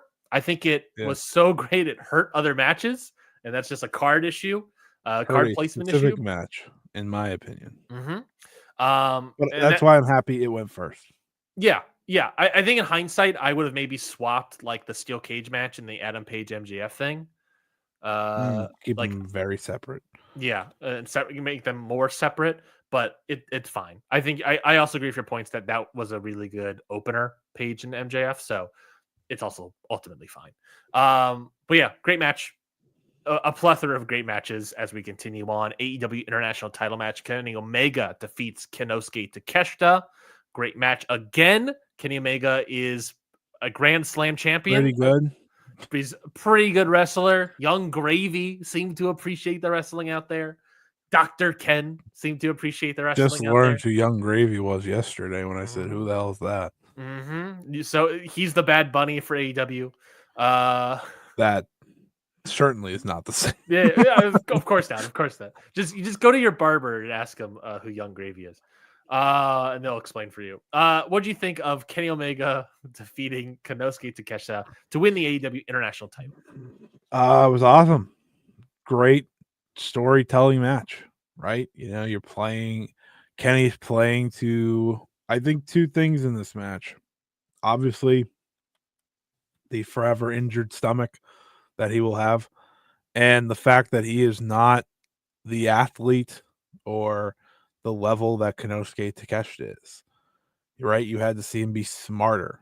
You know, it's work smarter, not harder sometimes. And I think he tried to do both in many ways. But I think it kind of played perfectly to both of their strengths. This was my second favorite match of the show, which might be the hot take of the night, because I know everyone loves the steel cage match. But I have my critiques. But this was great. Like, this was kind of what I was looking for, and it paves the way for one more match between the two, the decider. Right now, they're 1-1 in singles matches in AEW, at least. And I think that's perfect because we didn't even have to see the one winged angel for him to win. Instead, he got lucky. Instead, he was able to best Takeshita by just being the smarter veteran wrestler that he is. And I think that was the great story they told. You had the slow build, but once they got to the Kenny Omega final stretch, you're just sitting there like, oh, this is amazing. I love pro wrestling. It's just like, that's what he does. That's what he does. Fall in love all like, over again. Him and Takeshi are masterful. Like, they were so awesome. This is the match, like I said, I want to see again because I loved what I saw and I love what I remember. But when you sandwich it in between two bloody wars, it's like, all right, hold on. Like, but for me, when it was over, I was like, this is my second favorite match of the night. Fantastic. And it's different, right? It was different from, I think, really everything on the card with what they were trying to tell the story of. It was, in many ways, the true world title match of the show. Yep. And it's always good to see Kenny have gold again. That's always a great thing. And Takeshita, you got one more match with Kenny and then go win the G1, buddy. Yeah, two guys that came into this match being my top wrestler of the years, number 1 and number 2, going into it, and of course they left number 1 and number 2. Say something tells me they didn't drop then. No. Yeah, great match. I totally agree with you that like the finish here being Omega not unable, I guess I'll say, to use the one wing angel. Right, he was getting countered. Things that if I recall, it was so long ago, but if I recall, was part of the finish of at least one of the matches was him going for the one winged angel. Big singles match. I think it was, and then Takeshita rolling him up to finish. I want to say that was the finish of the previous one. I don't quite remember. It was 2 years ago. But doing it here, Omega besting him here was really nice. I don't know if I would necessarily want to do another match between the two right away. You certainly could. I agree. I'm just guessing they will do one eventually. I think if you want to keep him in the Don Callis family, I think what would make sense would be him versus Fletcher for this title. Sure. At Dynasty. Fletcher is just lost. Mm-hmm. Yeah. So to me, that might make sense. And obviously I think Kenny Omega retains, but I think like there's an element where that would be a good Dynasty match if you want to do that. And that's what I would probably do. I have a number 1 contender type like thing for it, whatever it is. Yeah, that's a good idea. I feel like all the options to face Kenny lost. So like it feels like that's the way to just get there. That's why I think like Fletcher could work, because sometimes just swap in a guy from another Don Callis thing. Sure. I think that could work. Plus he's wrestled like everyone else, and I think in the Don Callis family, so why not put Fletcher in there? Except Lance Archer. I don't think he actually wrestled Lance Archer, if I think about it. Anyways, yeah, I thought this match was great. I think Kenny Omega is great. I think he's a great wrestler, and I love him. And I love Takeshita, and he rules. He's great. Takeshita's unreal, dude. I don't know what else to say about this. This was a great match. I think Ricochet would be a fascinating person for Kenny, too. Ooh. Eventually. Ooh, that is interesting. Mm. That is interesting. Thinking. That's an interesting dynamic between the two. Yeah. That could be fun. I also think, just because I want it, Mark Briscoe. Yeah. Whoa. Yeah. I mean, obviously that would rule. Plus, you also have like Speedball coming in. I think that could just be like a fun TV defense. Speedball's coming in. So yeah, so that could be fun. Yeah, great match. I don't really have a lot to say about it. It's just, great. I loved it. Sometimes two guys just have a great match. Yeah. That's all you need to say. Next up, steel cage match. Will Ospreay defeats Kyle Fletcher. I think another really great match. Obviously, a great stretch of matches here. Great amount of blood. A lot of blood. Great visuals to start with the two of them at the top of the cage. I thought I really like the early story that did culminate in a fun spot of Osprey unable to be a flippy do wrestler because of the tightness of the cage. I thought that was like a fun dynamic, and then culminating that psychology, that story into, instead of doing like the pip pip cheerio from the outside in, what he then does is he bounces on the ropes and then I think does a Oz cutter from there. So I thought that was like a good culmination of like Osprey learning the cage restricting Osprey in his wrestling ability, but him being such a great wrestler, he's able to work around it. I thought that was really great. I really love this match. Here's some nitpicks. Way too much licking. Way too much licking of blood. We gotta slow down on the licking. Yeah, that was a lot. One Unnecessary, I'd argue. 1, 2 is enough. I think we did it 5 or 6 times. Way too much licking. That's my biggest gripe. My secondary gripe is a steel cage match having interference and weapons. Sucks. It is such a sucky bullshit thing that I hate. That all these companies do. The steel cage is such a destroyed gimmick that the way we have to get around it is with interferences in a match that's designed to keep out people and weapons. Why? It doesn't need any of this. It's so boring. I think also Will Ospreay doing the barbed wire thing was redoing, I think, in a slightly better way because the barbed wire felt more real, but it just felt like him redoing the Sami Zayn Kevin Owens match because he opens up the thing and then looks at Kyle Fletcher and then grabs the barbed wire, which is the exact thing Sami Zayn did a couple weeks ago. Yeah. It could be unrelated. I could just be reading into it, but knowing that these two are also former best friends and all these sort of things, it feels very similar in that sense. These are just, I guess, minor gripes for a match I still went 4 on, but it's just one of those things of like, I hate seeing interferences like that. It's so fucking stupid. If you're gonna do it, I like the interference of the Don Callis one with the Omega. Who was the other guy? John Moxley, I think, was the other one where they break down the side of the cage, and then that's how Don Callis gets in the ring. Yeah, like that's fine. I like that, but just like cutting open, someone coming out, cutting open the door, and then going in and being involved, I thought that was just kind of silly. Other positive I did like was the cage constantly causing blood and putting over the cage in that sense. But then to do everything you do later in the match, I think it deteriorates from the gimmick. So what do you think of this match here, Scotty? It's too many Ospreyisms when these two wrestle, which is the big shocking kick out. Like the one that angered me because of how one of their matches finished was the Styles Clash onto the thumbtacks. A Styles Clash, which he randomly won with in a Kyle Fletcher match. And I was like, that's worse. That is so much worse. Why are we kicking out? There was a lot of kickouts that I was like, all right, there's a limit. Definitely got a little too long. He did a Stormbreaker, didn't he? I think so. Yeah, because he hit the storm. Maybe reverse it. I don't know. But definitely back to back 28 minutes was a choice. Yes. And don't get me wrong, really enjoyed the match. And then practically 28 in the main event. I mean, 26 and a half. But you know what I mean. But they went 3. 26 and a half minutes, they went 3 like 27. No, that was pure shock that you just told me that match was that long. Yeah. But basically like 3 27-ish minute matches in a row. Yeah.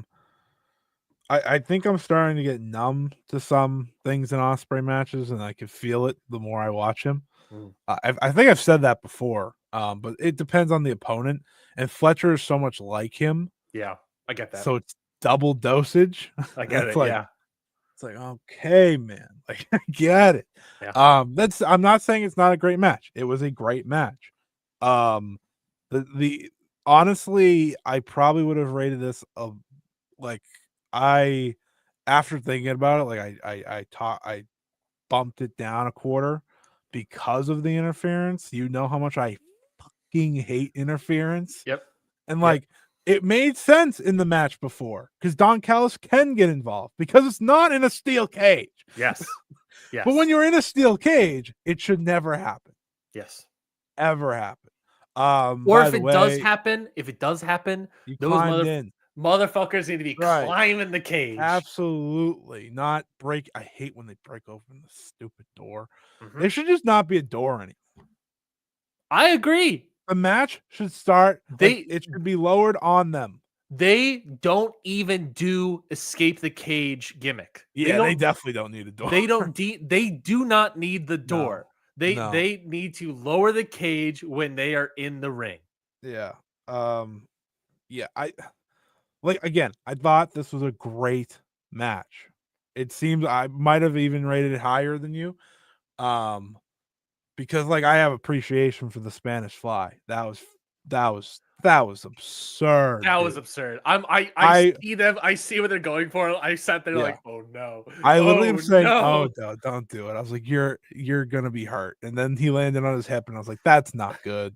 That's not good at all." Was limping around the rest of it. Yeah. I thought the finish was great. I appreciate everything they did in the match. They went for it. And I think that's a credit to them. And I thought it was a great steel cage match.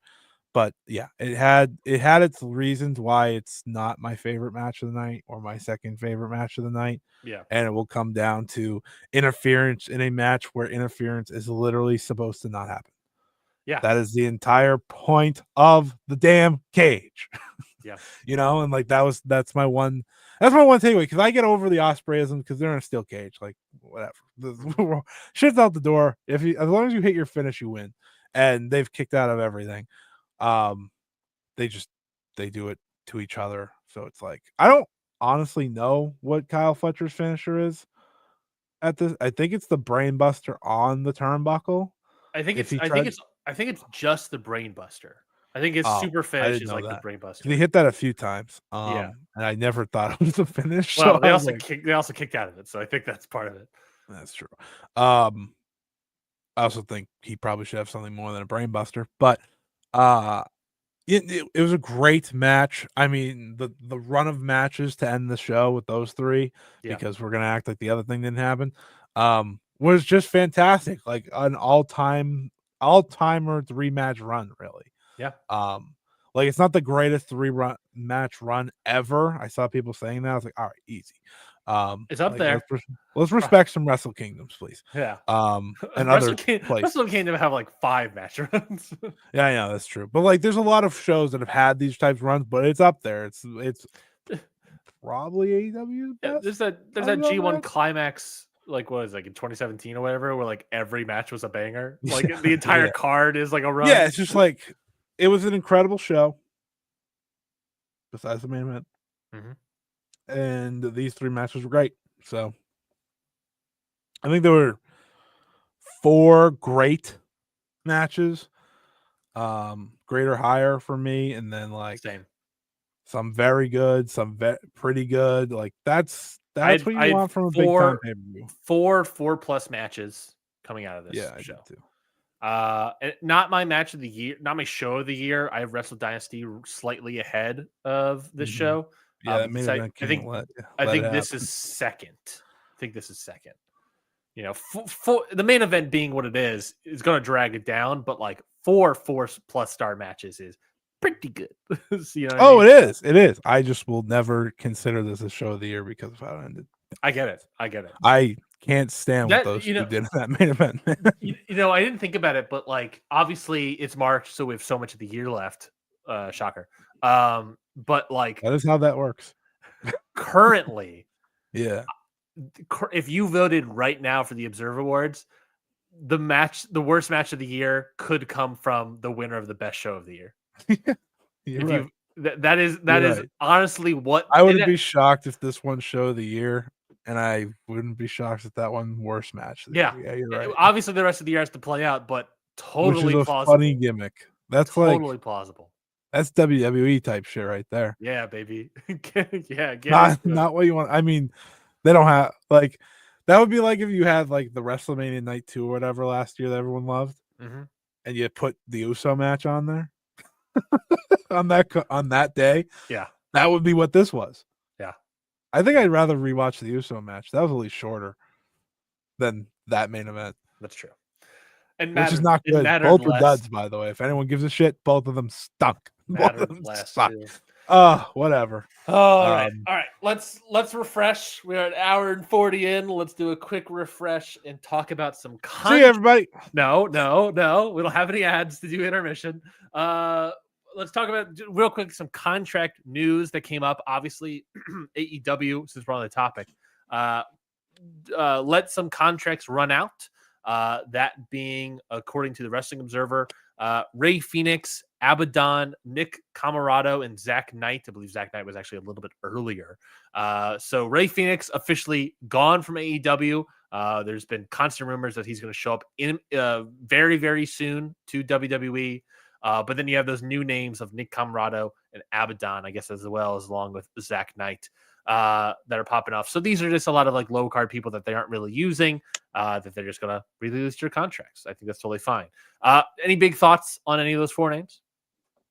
That's the way it goes, baby. Obviously sucks when people lose their jobs, but they paid them till the end. Is what it is. None of those four were going to bring anything to the table. The fact that Zach Knight had a contract. Well, I don't know, none of those four, but I think three. But Ray Phoenix would have brought something to the table. Oh yeah, Ray Phoenix would have brought. Well, at this stage, he wasn't going to Yes. bring anything to the table. Yes. Once upon a time, he absolutely did. Yes. But with the other three, I mean, like, just the way it goes. Like they weren't going to bring much to the table for AEW at this stage of the game, and now they can go try to continue their career elsewhere. Yeah, I think Abaddon being in TNA would make sense to me. Zach Knight back on the Euro Indies. And Camarado would be a good one for like a TNA. See what they're still there, you know?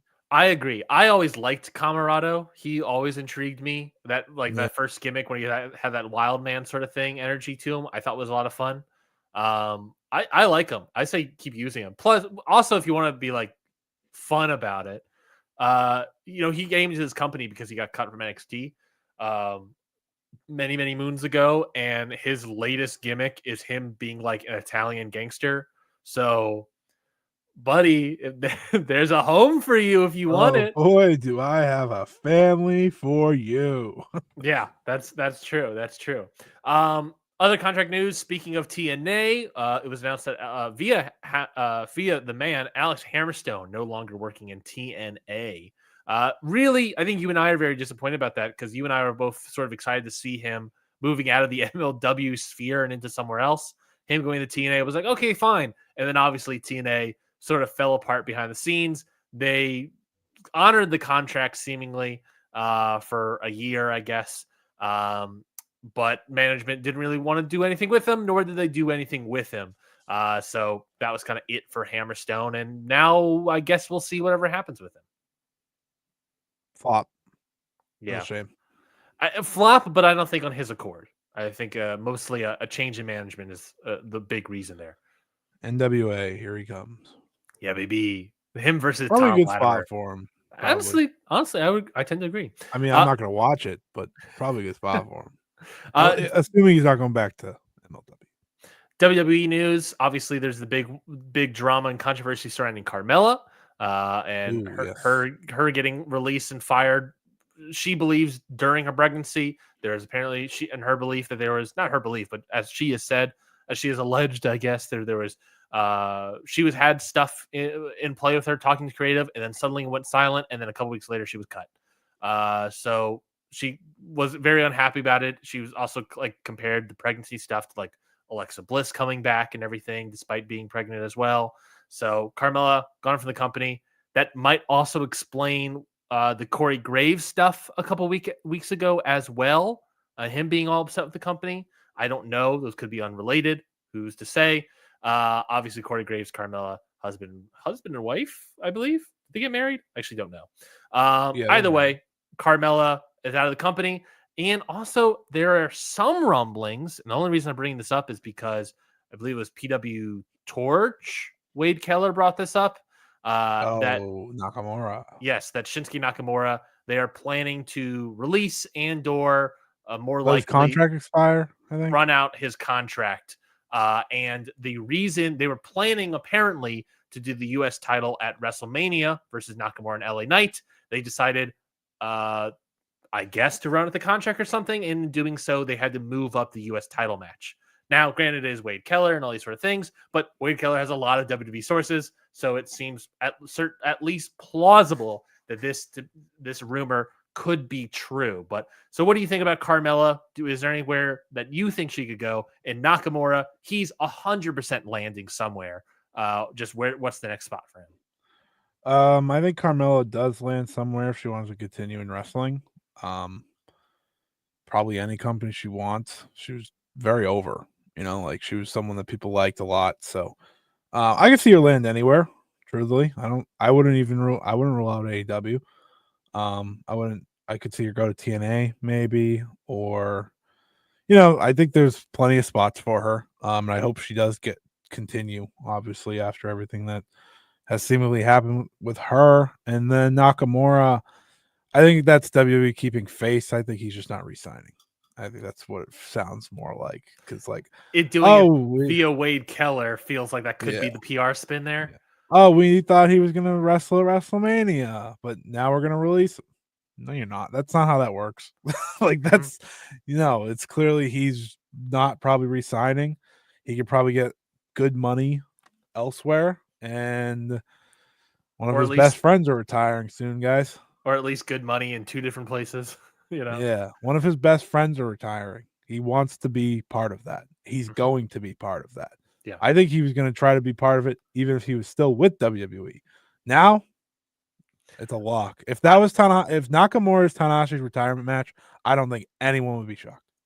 Yeah, I wonder if they probably tried and then it couldn't happen because of relationships with AEW, and then Nakamura was like, "That I'm not re-signing. That I'm leaving. Goodbye." Yeah, I think 100%. That's down the line. I also wouldn't be shocked if we get a Goto title match with Nakamura. I don't know if I'm going to be putting a title on Nakamura anytime soon. Yeah, it depends what he looks like.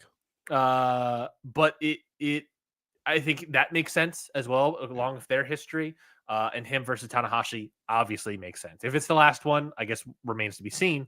But yeah, big definitely business, going to be no matter what. It's going to be one of them. And to that extent of working in two countries, I wouldn't be shocked as well. I could easily see AEW picking up Nakamura. His other great friend is getting paid a lot of money by AEW right now. Exactly. So I wouldn't be shocked if we have Nakamura pop up in AEW and in New Japan before the end of the year. And probably have multiple matches in both companies by the end of the year. Honestly, at this stage, I think I'd be shocked if he didn't. I agree. I agree. Obviously, I'd prefer him in New Japan, but if he wants to stay stateside too, double contract would work. And look, Scotty, Nakamura, obviously a shell of his former self compared to a decade ago. I'd love to see what he looks like, though, still in a non-WWE ring. Agreed. But, to my point here is Okada has a little bit of that as well. Yeah. Let's put them together as a tag team, baby. Oh, they'd wake each other up, for sure. I think so. And as a tag team, they can hide whatever bullshit is happening. I think we got something. A little tag team Okada Nakamura, a little chaos. The thing with Nakamura, chaos lives on. Yeah. The thing with Nakamura is that he has so much charisma in his normal gimmick that he is going to get through with just that. But him returning to New Japan in any form is going to be massive. So things to look at that way too. 1 second. My dog feels like yelling at me. Yes, and obviously we have Forbidden Door as well to think about. If it's not Tanahashi's last match is against Nakamura, then if they sign him in time, then you could easily do Tanahashi Nakamura at Forbidden Door in London, England. I think that makes sense. I also think that's a foolish thing to do. They have to have a match in Japan. you could have it in London, England, if he's part of AEW, but it has to happen. No offense to London, Yes. but they don't deserve that. I agree. There's a thing that makes sense. It's a big time match to book. It shouldn't be there. That should be. I know Shibata wants his match against Goto. That could be like Shibata versus Nakamura. I guess you could be that on AEW anytime, but whatever. It depends where he signs. It depends what he wants to do. If he wants to just go back to Japan, then he's going to make a lot of money in New Japan being Nakamura. Matthew Rodriguez in the chat. Hey guys, hot take. The Mariah and Tony match was amazing and a great tribute to JBL versus Eddie because they were in the same arena where that match happened 21 years ago. It's a little fun fact there. Not really a hot take, more of a fun fact, Matthew. Great fact. I didn't know that. That is fun. And not a hot take here because we both thought it was the match of the night. So not really not a hot take at all. Sorry to take that away from you, but anyways. Yeah, Nakamura back in New Japan moves me. So I know agree. a lot of people are done with him, but I mean, every time he returns to Japan, I guess except for this past time because he wasn't in his normal gimmick. Though that still did big. He's Nakamura. Yeah. Yeah, and he hasn't returned to New Japan, so I think it's just a matter of time that'll be to return. And that I think is then going to be like the Goto versus Nakamura. Come on. Yeah, I think this is now going to be whatever him going back to New Japan and let's say staying in AEW or not staying, but also signing AEW. You could just go to New Japan. We'll find out. I think that would be the AEW would be smart not to give him a contract. Agreed. They've given one to Kota Ibushi. No, easy. Nakamura's not that bad. What I'm trying to say is that this will probably be the end of his career, right? Whatever this is going to be. This is the last final section of his career, probably. That's cool. Yeah, first it was the Super Rookie, then it was the Charisma, the King of Strong Style, then it was WWE Wrestler, and now it's the Retirement Jones. Return of the King. 53rd anniversary show. Speaking of New Japan, they had their 53rd anniversary show in Ota City Gymnasium.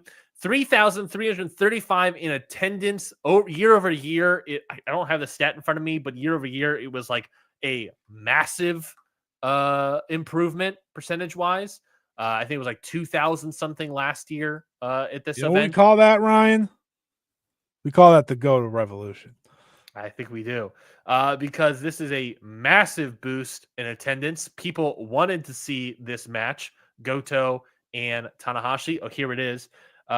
You sent me this. This was the last time they were in Ota since New Year's Dash 2020.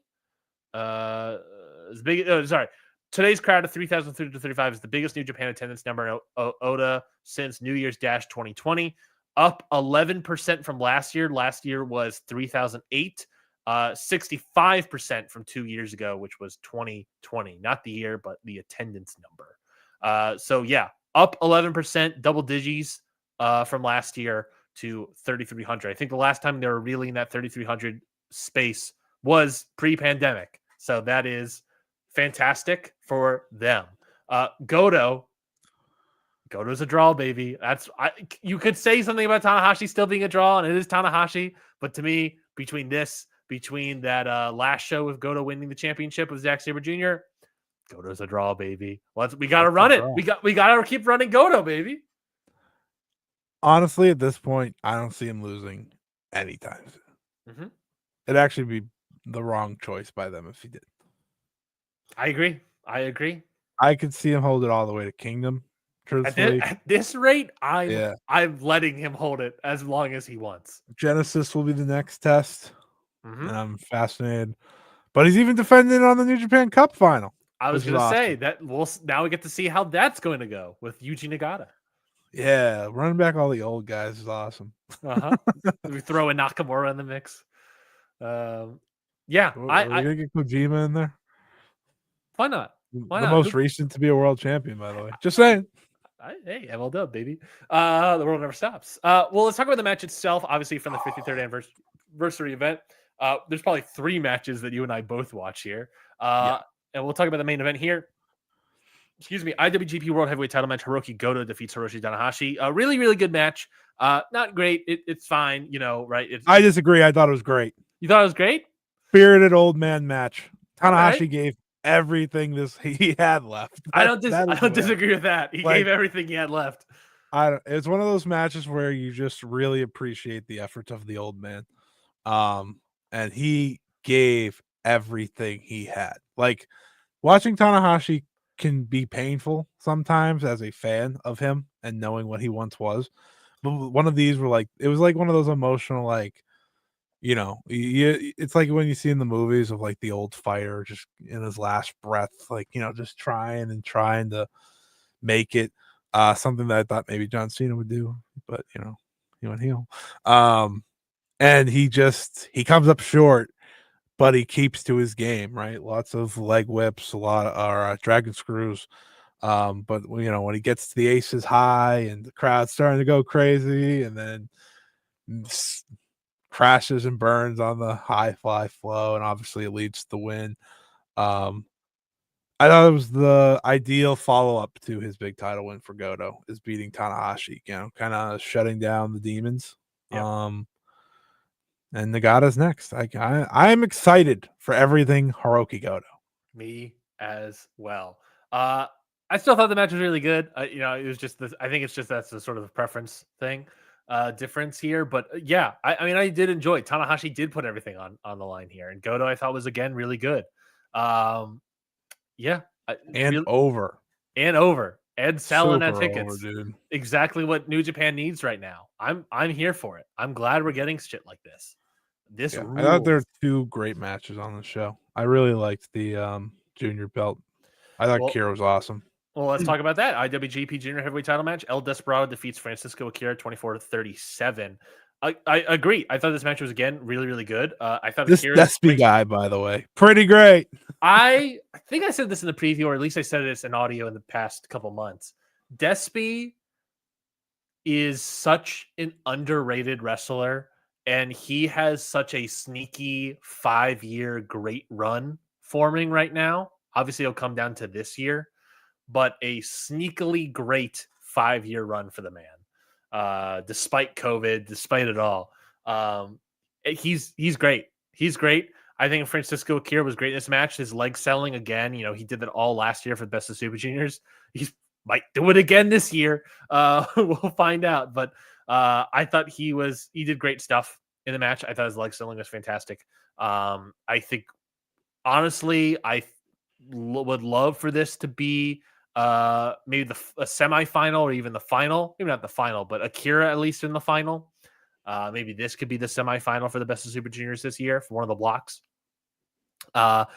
Francisco Akira is great, and they just need to get behind him now. And I hope the Best of Super Juniors this year is that. Yeah, for sure. Akira had the breakout performance. I think we knew he could. And now I'm excited to see where he goes from here. He's a good baby face to cheer for too, and I thought the leg selling where he ultimately came up short in the end was great. And like you said, Desperado's been awesome, and he continues to be awesome. The only other match maybe of note here was the opener, which was the El Phantasmo versus the Mystery Person. I'm very glad we were both wrong. The Bishop Dyer did not show up here. Instead, it is a open challenge gimmick that El Phantasmo is doing forward. So Master Wato came out and they had a match, and I thought the match was totally fine, good. That was pretty bad. I didn't think it was bad. I just thought it was I thought Phantasmo looked rough. Yeah, it didn't quite work. It didn't quite work for sure. I'll say this: I walked away saying I can't believe they were both juniors. Once upon a time, it was slow. It was really slow. Yes, that was the big thing for me. It was boring and slow. It was very slow for Phantasmo, I thought. Because I think even since he's gone heavyweight, he's been slow. Yeah. And then you got the Great Okan match in the New Japan Cup, and I was like, that's basically the same speed. What are we doing here? I don't know. Yeah. El Phantasmo is... I didn't watch the Cup, so this is all you. Yeah, I mean, New Japan Cup, I guess we would have had 3 nights of action, but the first night got canceled because of a broken ring post, I believe, is what the ailment was of the ring, which is crazy. But they end up canceling that first show. Had night 1 and night 2 on Saturday and Sunday. The results of that are as follows: on night 1, Yuya Uemura defeats Sonata, Evil defeats Yota Tsuji, Oiwa defeats Chase Owens, and Gabe Kidd defeats Ren Narita.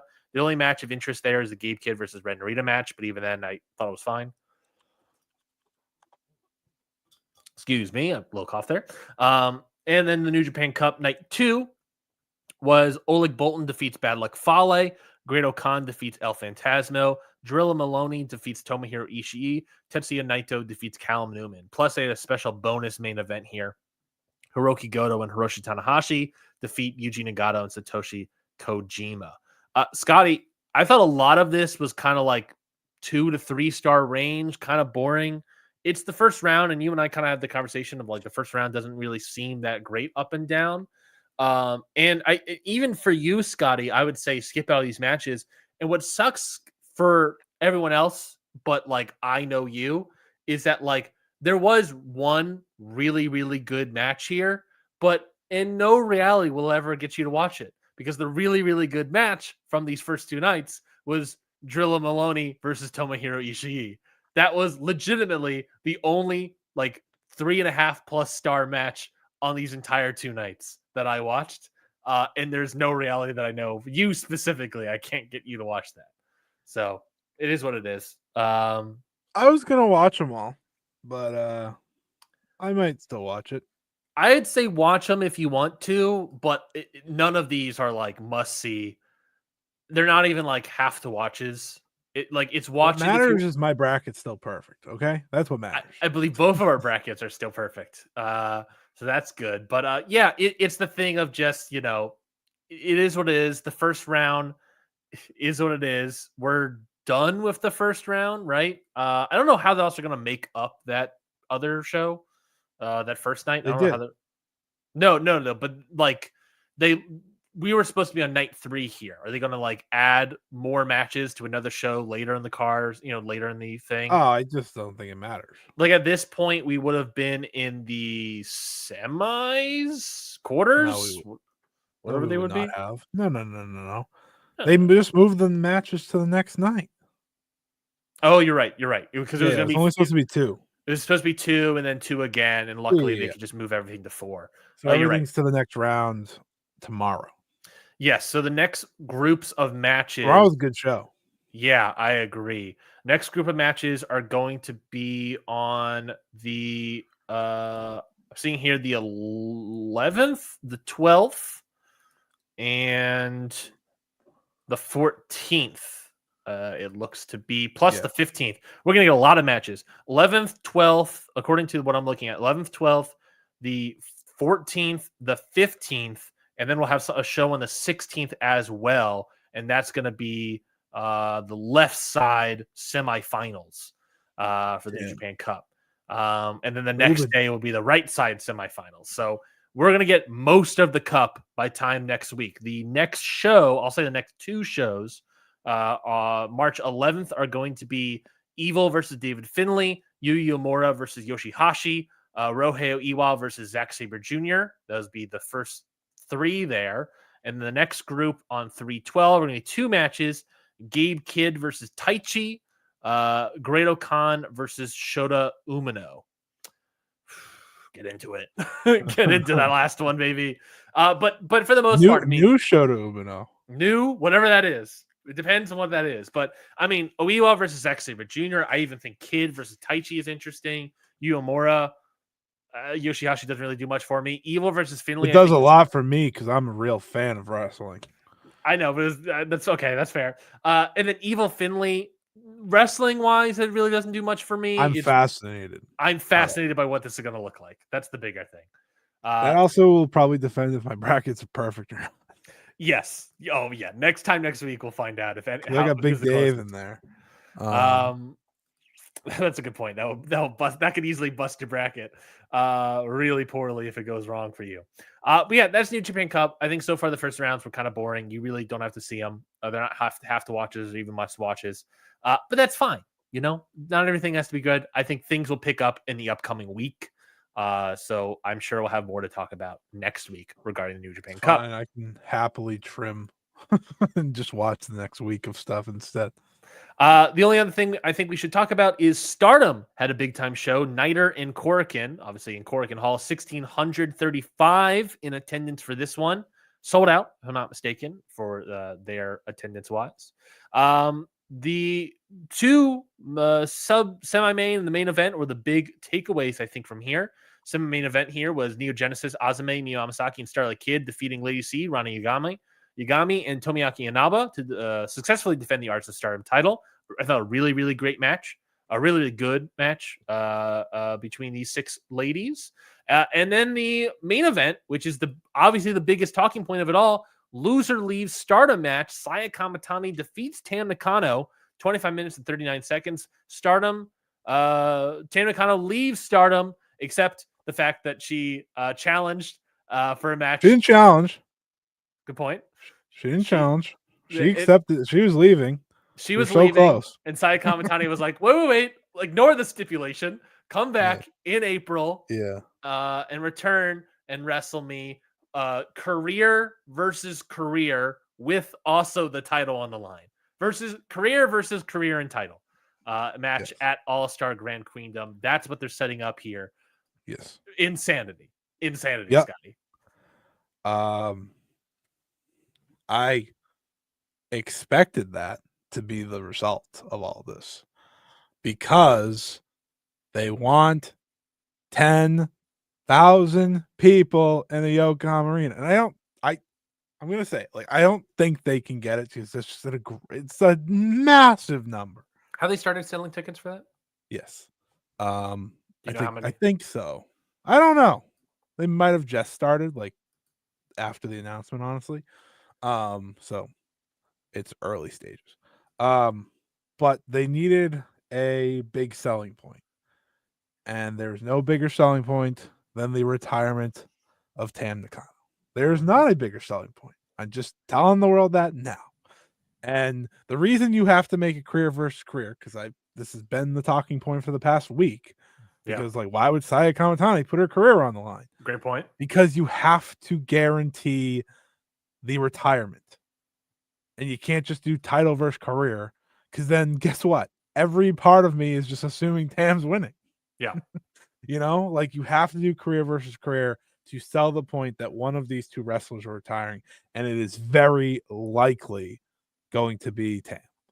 And the fact that it's also career versus career, but the title's still on the line, to me screams Tam's winning the title and then retiring.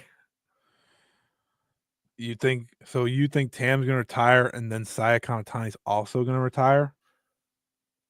Because she loses. You're right. You're right. She would. No. You're right. Yeah, you're right. Yeah. I was like, hold on. You think they're going to lose both of them? That would also, honestly, bold. A lot of people talking about the booking strategies of Okada. That would be Tam Nakano. Look, I want wacky booking. That's what we're gonna get. No, yeah, you're right. I mistook it. I'll just say this again. I've said it on the show. No. Here we go. Ton Mac in the chat ends the double count out. That's how we can do it, baby. Oh dear God. There is still to me the fear of somehow pulling the plug on the retirement, because obviously we kind of pulled the plug on the loser leaves Stardom thing. I know her contract was terminated and they lived up to that idea. She's working as a freelancer. But I know a lot of people had a problem with it kind of being instant, but you had over 60,000 people watching this match live on YouTube. It's the most talked about Stardom match in a very long time.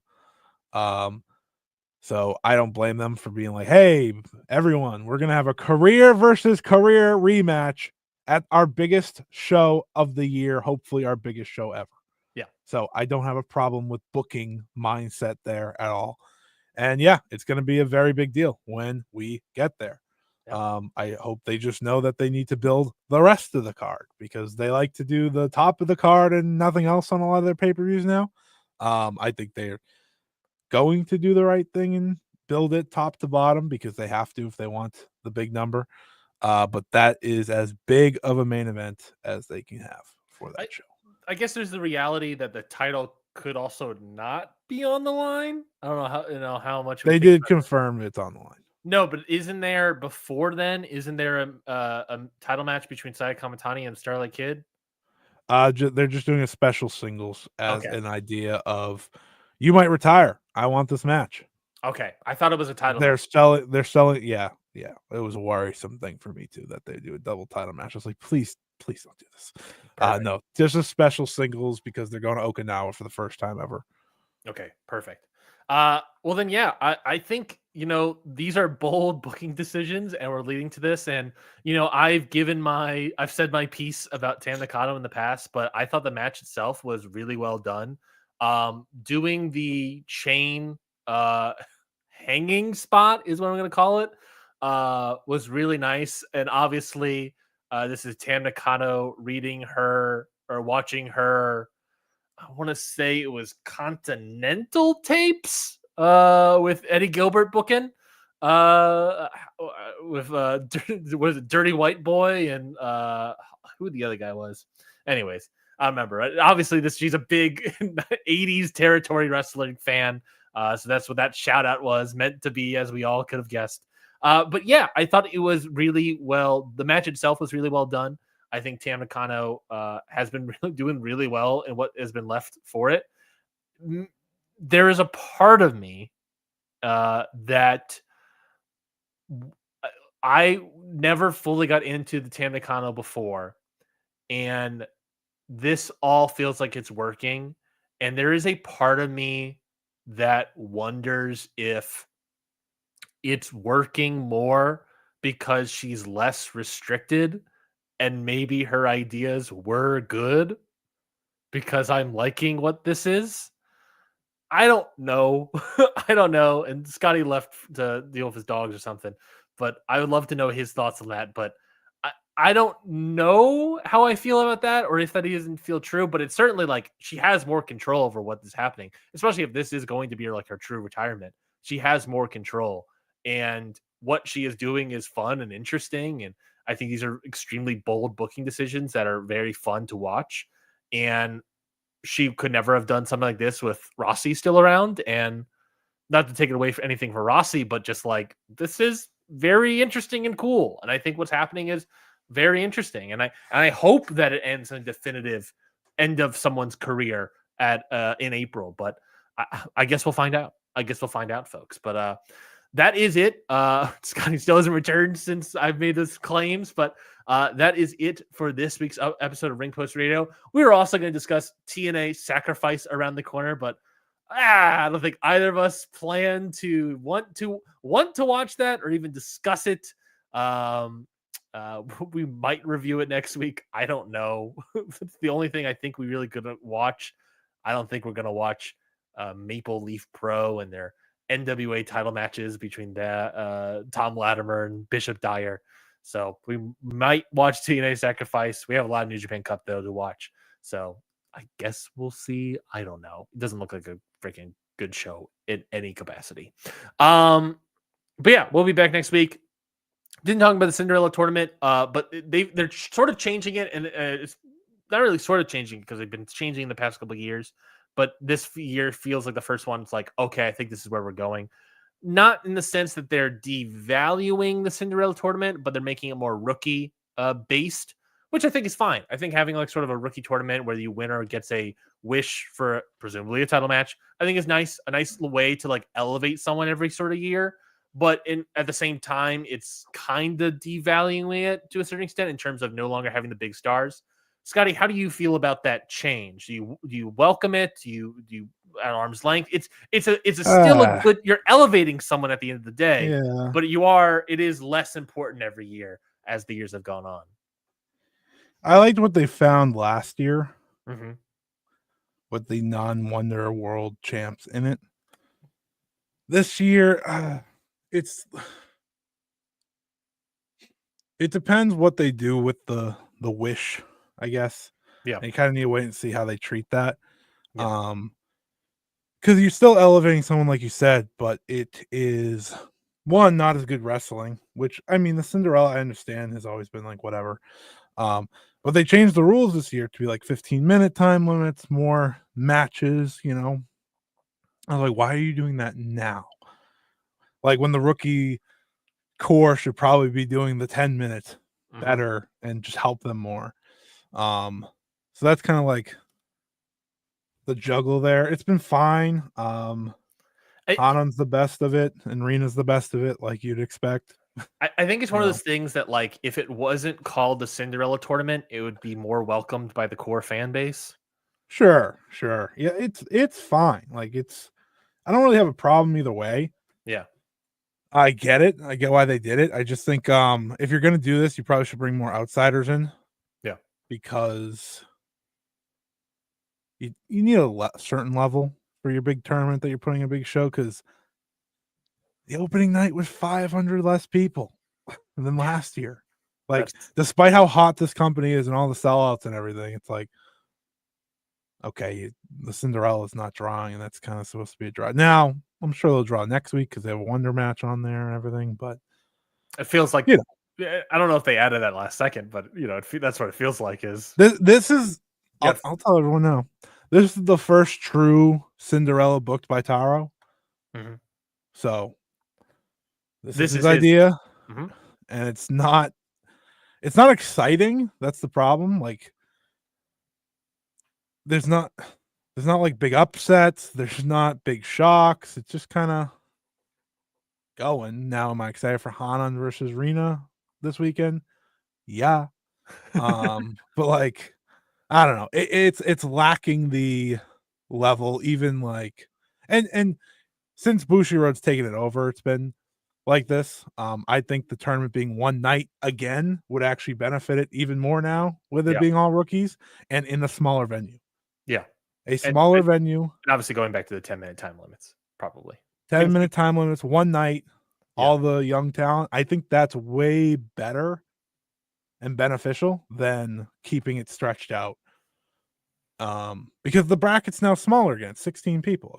It's no longer like when they got to like 32 because they tried to put the whole roster on it. Yeah. So you can do it back in like Cork in one night and sell a pretty good ticket, and the crowd will be hot rather than 3 nights, and it's fine. 3-nighters, please. Good job. But yeah, the thing is, Stardom's hot, so it doesn't fucking matter. Like, that's kind of the thing. Now, it did matter. Like, the first show didn't sell well, but it wasn't about the main eventers, so it doesn't really matter. Like, that's kind of the way I look at it. Before we go, I said something while you were off mic, which was speaking about I apologize, everyone. No, you're fine. My sister needed help. She's going back to school. Screw her. I said something in regards to Taro Okada's booking, which was that I've said my piece about Tam Nakano in the past, and I have actually been enjoying what all this is. And you've mentioned how this is like all Tam Nakano, like unrestricted, basically. And I said how like maybe this is something that not only like helps Taro Okada, I guess to a certain extent, because he's ultimately the booker, but like a thing that's like, now that like Bushiroad is taking over, Rossi Ogawa's out, and Okada is here. Like, Tam can never do any of this stuff probably with Rossi Ogawa, maybe, but like there's like an element where it's like, this is really good and I'm enjoying this, and this is wacky and fun, and I'm excited to see what's happening. I'm very much engaged, and obviously attendance wise, this is proving to be a good course of action. So I was like, maybe her unrestricted Rossi out of the picture was the right move in the hindsight of all of this. As time has gone on, like, it's like, I think Rossi gone was the right move. I think in the long term, in the short term, obviously the last year, the first few months were what they were. Yeah. In the long term, I do think so for both sides. Ultimately, like, fresh new ideas is very good for Stardom. And Tam did a lot of her own stuff anyways, but this is full Tam, which has its ups and downs for sure. I mean, that 5-star was not the brightest moment. Agreed. That's also a great point. That's a great You know, counterpoint to so what I like played out. there's it has its peaks and valleys. You know, it's like It's a but right now it's here. Tam is always swinging home runs, and she will Yeah. either hit a home run or whiff, get Yes. 3 strikes. She will. And honestly, in the end, no matter what, whenever she was officially going to say, yeah, you know what, I'm finally ready to retire after saying for really past 5 years she's going to retire. Yeah. It was going to be big money, big deal. And it was just going to matter of who she wants to put over. And I mean, we can give credit to Tam. I'm going to give a lot of credit to Saya Kamatani. Oh, yeah. I think she's stepped become immensely. such a big draw for this company now. Mhm. And it feels like Tam's final thing is to firmly make her the one kind of replacing her. But even so, like when Rossi was booking, Tam was still in the big main event of every big show. That's true. That is true. Right? The last time they were at Yokohama Arena, who won the main event? Tam. Like it's just now it's just a little bit more of her stuff finagled throughout. I think the entire system, which there's a chance we're having the second major tournament be Tam related again without her winning again, and it's like, we'll see. We'll see. Yeah, I think the other big part of this whole thing is going to be what Stardom looks like when Tam is retired. Assuming she doesn't take on some other role, maybe behind the scenes. I don't think you've heard any conversation about that. But think she will. Mhm. I'm like very confident she will, but It still, feels like she should. It feels like she should. You know, her not being around though will be big. Like her not being on camera and wrestling is going to be the massive story for Stardom in 2025. Yeah.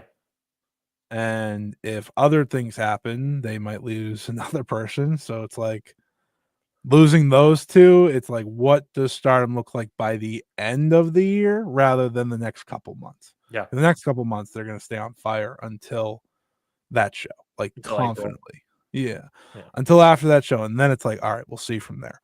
Which and they're setting up Saya Kamatani, but even then, like Saya Kamatani needs another person, you know? Yeah, and I will make people upset. Micah ain't her. So like she's just not. I know that's who they want it to be, but it's just not. It's just not.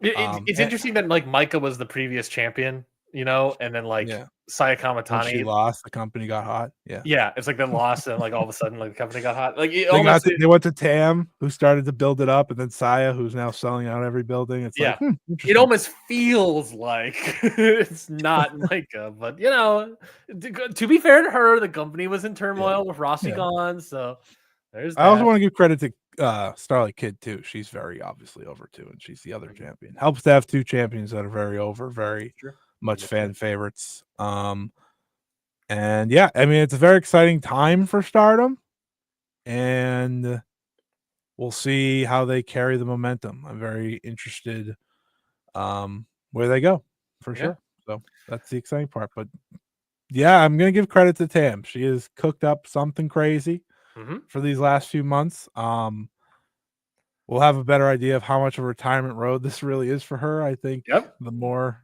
she kind of builds some matches in the next month and a half. Though there is this reality that punched me in the face when they announced this match. It was like, she's gonna retire, then Mako's retiring 2 days later, and then Nanai's retiring a month later. That sucks. That's Joshi as a whole is changing rapidly. Yeah, and losing those three for different reasons. I mean, Mako wasn't here for a long time, so it doesn't hurt the scene as much. It just kind of hurts like Joshi as a whole. But yeah, you know, it's the way it goes. You know, people that follow Joshi long enough are accustomed to this, so that's also part of it. But Bang Bang Bang is like, come on, man, you're killing me. It's the year of retirements, baby. Year of retirement. But hey, what do I know? Maybe it's Saya's not retiring. And what do we know? Maybe all of this is moot, and Tam's going to return at the end of the year for the end of the year. And admittedly, my number one fear is that Sayaka Kara wins the Cinderella, and her wishes for Tam not to retire. That would be really bad. Yeah, like that would be Tam going way too far. I agree. That it would put danger to the card there, to the tickets, I guess. Well, yeah, that is it for this week's episode of Ring Post Radio. We'll be back talking a bunch more Cup and basically previewing the finals and the semifinals, I think, at that point, for the New Japan Cup next week. Maybe also reviewing the Cinderella tournament results. I believe the finals were going to be on the 15th this weekend. So we're going to talk about that. Maybe we'll review TNA Sacrifice. That's like the only other show we'll review. But of course, we're also going to preview the CMLL Big Time Show happening on the 21st of March. So another good, solid show. And I'm sure there's going to be a bunch more stuff happening in the world of professional wrestling in the next coming week. Scotty, things to plug. Give us your match of the week. Plug. Always check out the JoshiInformer.substack.com every Friday, newsletter each and every week. Kind of a good time to subscribe if you want to. A lot of things going on in the Joshi world, obviously with Stardom doing what they're doing. This week we'll have Sariism review. We'll have some thoughts from the Barb Sasaki show. We'll have more thoughts on the Cinderella. Next week, it's the big time Sendai Girl show in Yogi. It's the TJPW show at Oda Ward. It's something else that I can't remember. There's so much going. Oh, the Okinawa shows for Stardom. Duh. Like it is. We are. If you are a Stardom, Joshi, whatever fan, you are in it right now. Like it is red hot right now, pretty much till honestly the end of May. Like there's just something happening all the time, and that's awesome. So good time to check out that. I'll just plug my YouTube channel real quick as well, youtube.com/@ScottEatWrestling. I want to have an extra video up this week along with the podcast. I don't know what that will be yet, but I do plan on having something up, so just keep tabs on that. And my match of the week, because I watched it this morning, and it's the best match I watched this week that I didn't get to talk about. That would be Saori versus Shuri from Saoriism, Chapter 7. Awesome match. Tremendous match. Kind of. Is it truly worth watching it? Because I saw the result. I got spoiled by the result. Yeah, it's worth watching. Okay, good. Because I saw the result and I was like, yeah, no, I mean, if you know the story for the two, it's great. I think the story is very simple. They're both trying to get. Sari's trying to get back on track. Shuri is trying to get on a track. She hasn't been on one, and it was great. I think what hurt it for me, which I guess spoilers for the match for a second, folks, so you cover your ears if you want to watch it, is that I saw the result and I had immediate flashbacks. So I want to say it was Shuri versus Masha Slamovich in GCW. Oh, it's obviously completely different wrestler, completely different promotion, but like I had flashbacks to that, and I was like, "Yeah, don't worry, I don't want to bother again." No. They had a great match. It was no, you're good. Definitely don't worry about it. Thank God. That's fucking hysterical, though. That's the first thing you thought of. It was like I saw the result with Shuri involved, and I had Vietnam flashbacks. Yeah, no. It's not like that. That was ridiculous. That was also at like midnight, and the crowd was dead. It was GCW, and I was just sitting here like, "What are we doing?" Yeah. What are we doing? No, I'm fascinated to see what. Since you bring it up, I'm fascinated to see the Stardom involvement on other shows. Mike is in Bloodsport, and I don't think anything could bore me more. Just the idea of it. I was like, oh my god, they're gonna do like Micah versus Natty, and I'm gonna watch. I saw the first time I saw Micah, I was like, they might do that match. It's either Natty versus Miyu Yamashita or Natty versus Micah. And Miyu Yamashita makes more sense just because like there's a relationship thing with Stardom WWE. Stardom versus Natty. I mean, Micah versus Natty would just be like, how are we making this work? Plus, I know like Miyu Yamashita like trained every once in a while with Natty and her thing. That's what I'm assuming will be the match. But when I saw Micah announce, it's like, Please. Natty versus Micah. And I hate Bloodsport. Yeah. Like I hate most of the matches that happen. So Yeah. just because it's not my style. I don't hate it because I think it's like Well, it's just not my Bloodsport's also like lost its way ever since like the Riddle days. You know, like it used to be like fun. What a sentence. It used to be like a fun, like crazy, like what is this going to be? And now it's just like Right. everyone shoot style, like It's bullshit. pretty Grapple yeah, fuck. it's very much fitting of GCW these days. Yeah. That's fair. My match of the week is going to be. We talked about it a little bit last week because I forgot. Did you see what was announced, by the way, for Joey Janela's show? Sabu versus Janela in his retirement match again. No, but that's crazy. Was it the Minoru Suzuki thing? No, There Minoru Suzuki versus Butterbean. I did see that though. That was isn't that a different show? Yeah, yes. that's the Hitchcock memorial. That's a Hitchcock show. I just assumed that was GCW. That's the Hitchcock show. What are we doing? That's that the sanctity of the Hitchcock show to me is gone now. The first match was that their first announcement too? Suzuki versus Butterbean.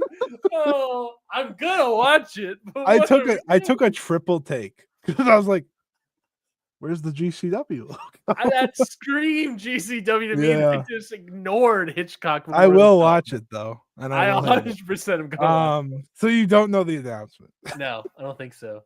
Megan Bain versus Bozilla. Oh, I did see that.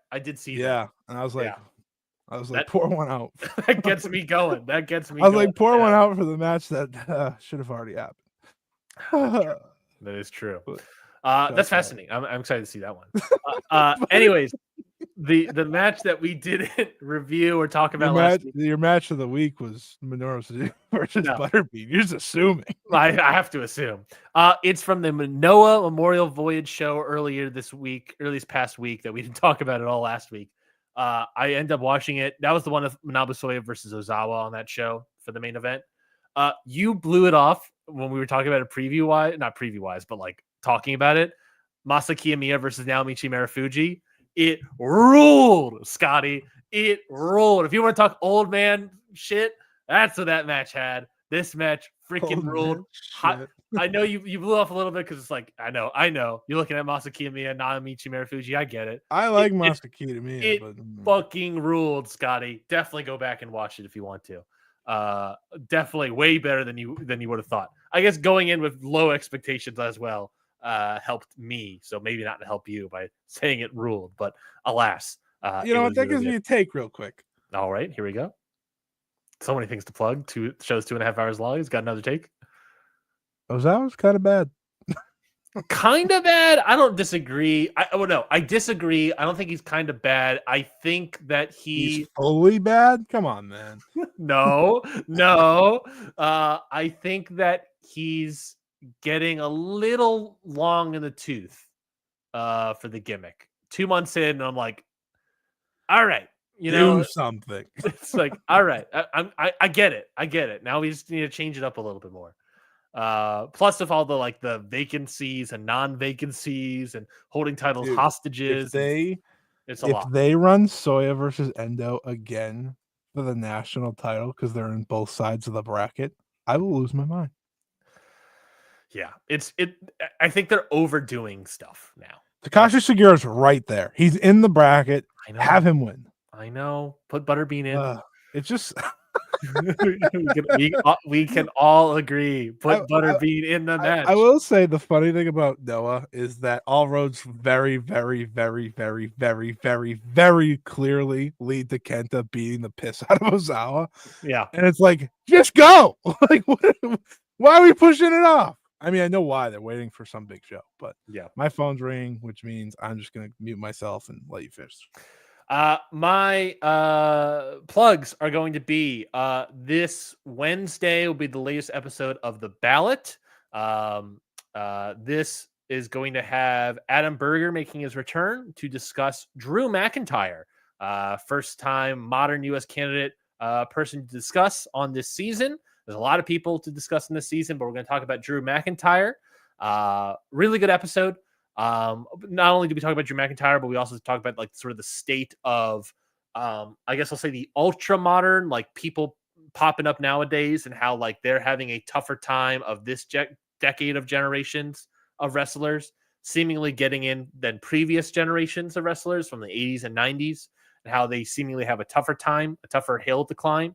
So we talk about that sort of state of modern US Canada ballot in the Hall of Fame voting. But we obviously also talk about Drew McIntyre.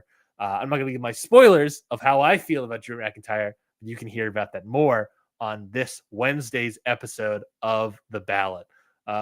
Scotty, I saw you went to say something and you muted yourself already. So what are you going to say? I could give a good guess.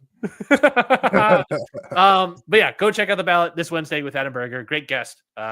Great guy. Hope to have him on Ring Post Radio at some point. We should have him on. This week was a great week for my Ballot episode. Just saying. Yeah, I don't know exactly when I want to do that. There is the thing of like, I realized this, I want to say last month, of like, there's a lot of rest of the world British guys I need to discuss this year. So it's like, I need to start throwing them in a lot more than like, because like a part of me was like, maybe I'll do in the series with the British people. Yeah, I can't do 4 British guys back to back to back. I have to mix them up. I'm kind of locked into April being a British guy. I worked a British guy. Yeah, I worked hard to get somebody for that, but that actually it fell through, but also came out really nice, and I'm excited to see and air that audio that I received. But nevertheless, we'll see what happens when I get a guest and figure all that stuff out. But right now, I'm in the throes of watching 2003 SmackDown with John Cena stuff. So we're in the midst of all these things. But alas, anyways, I actually don't have a lot of time for that because that comes out very quick. Hey boy, I got a lot of stuff to do. Anyways, that is the plugs at Countout on all socials. At Count the Pod on all socials. Subscribe to the podcast wherever you get Ring Post Radio. Subscribe to the YouTube channel to get more video content from everybody, I guess, or stuff there. Notify and bell notification, all that bullshit. Anything else? I think that's pretty much it. We will be back next week on Sunday. I believe we are returning on Sunday. Next week. I don't think we have anything. My brother's in town, but I think I'll be fine. We'll be back. Great. We'll be back on Sunday to discuss more stuff in the world of professional wrestling. So until then, everyone, I hope you have a great day and enjoy your Taco Bell. Goodbye, everybody.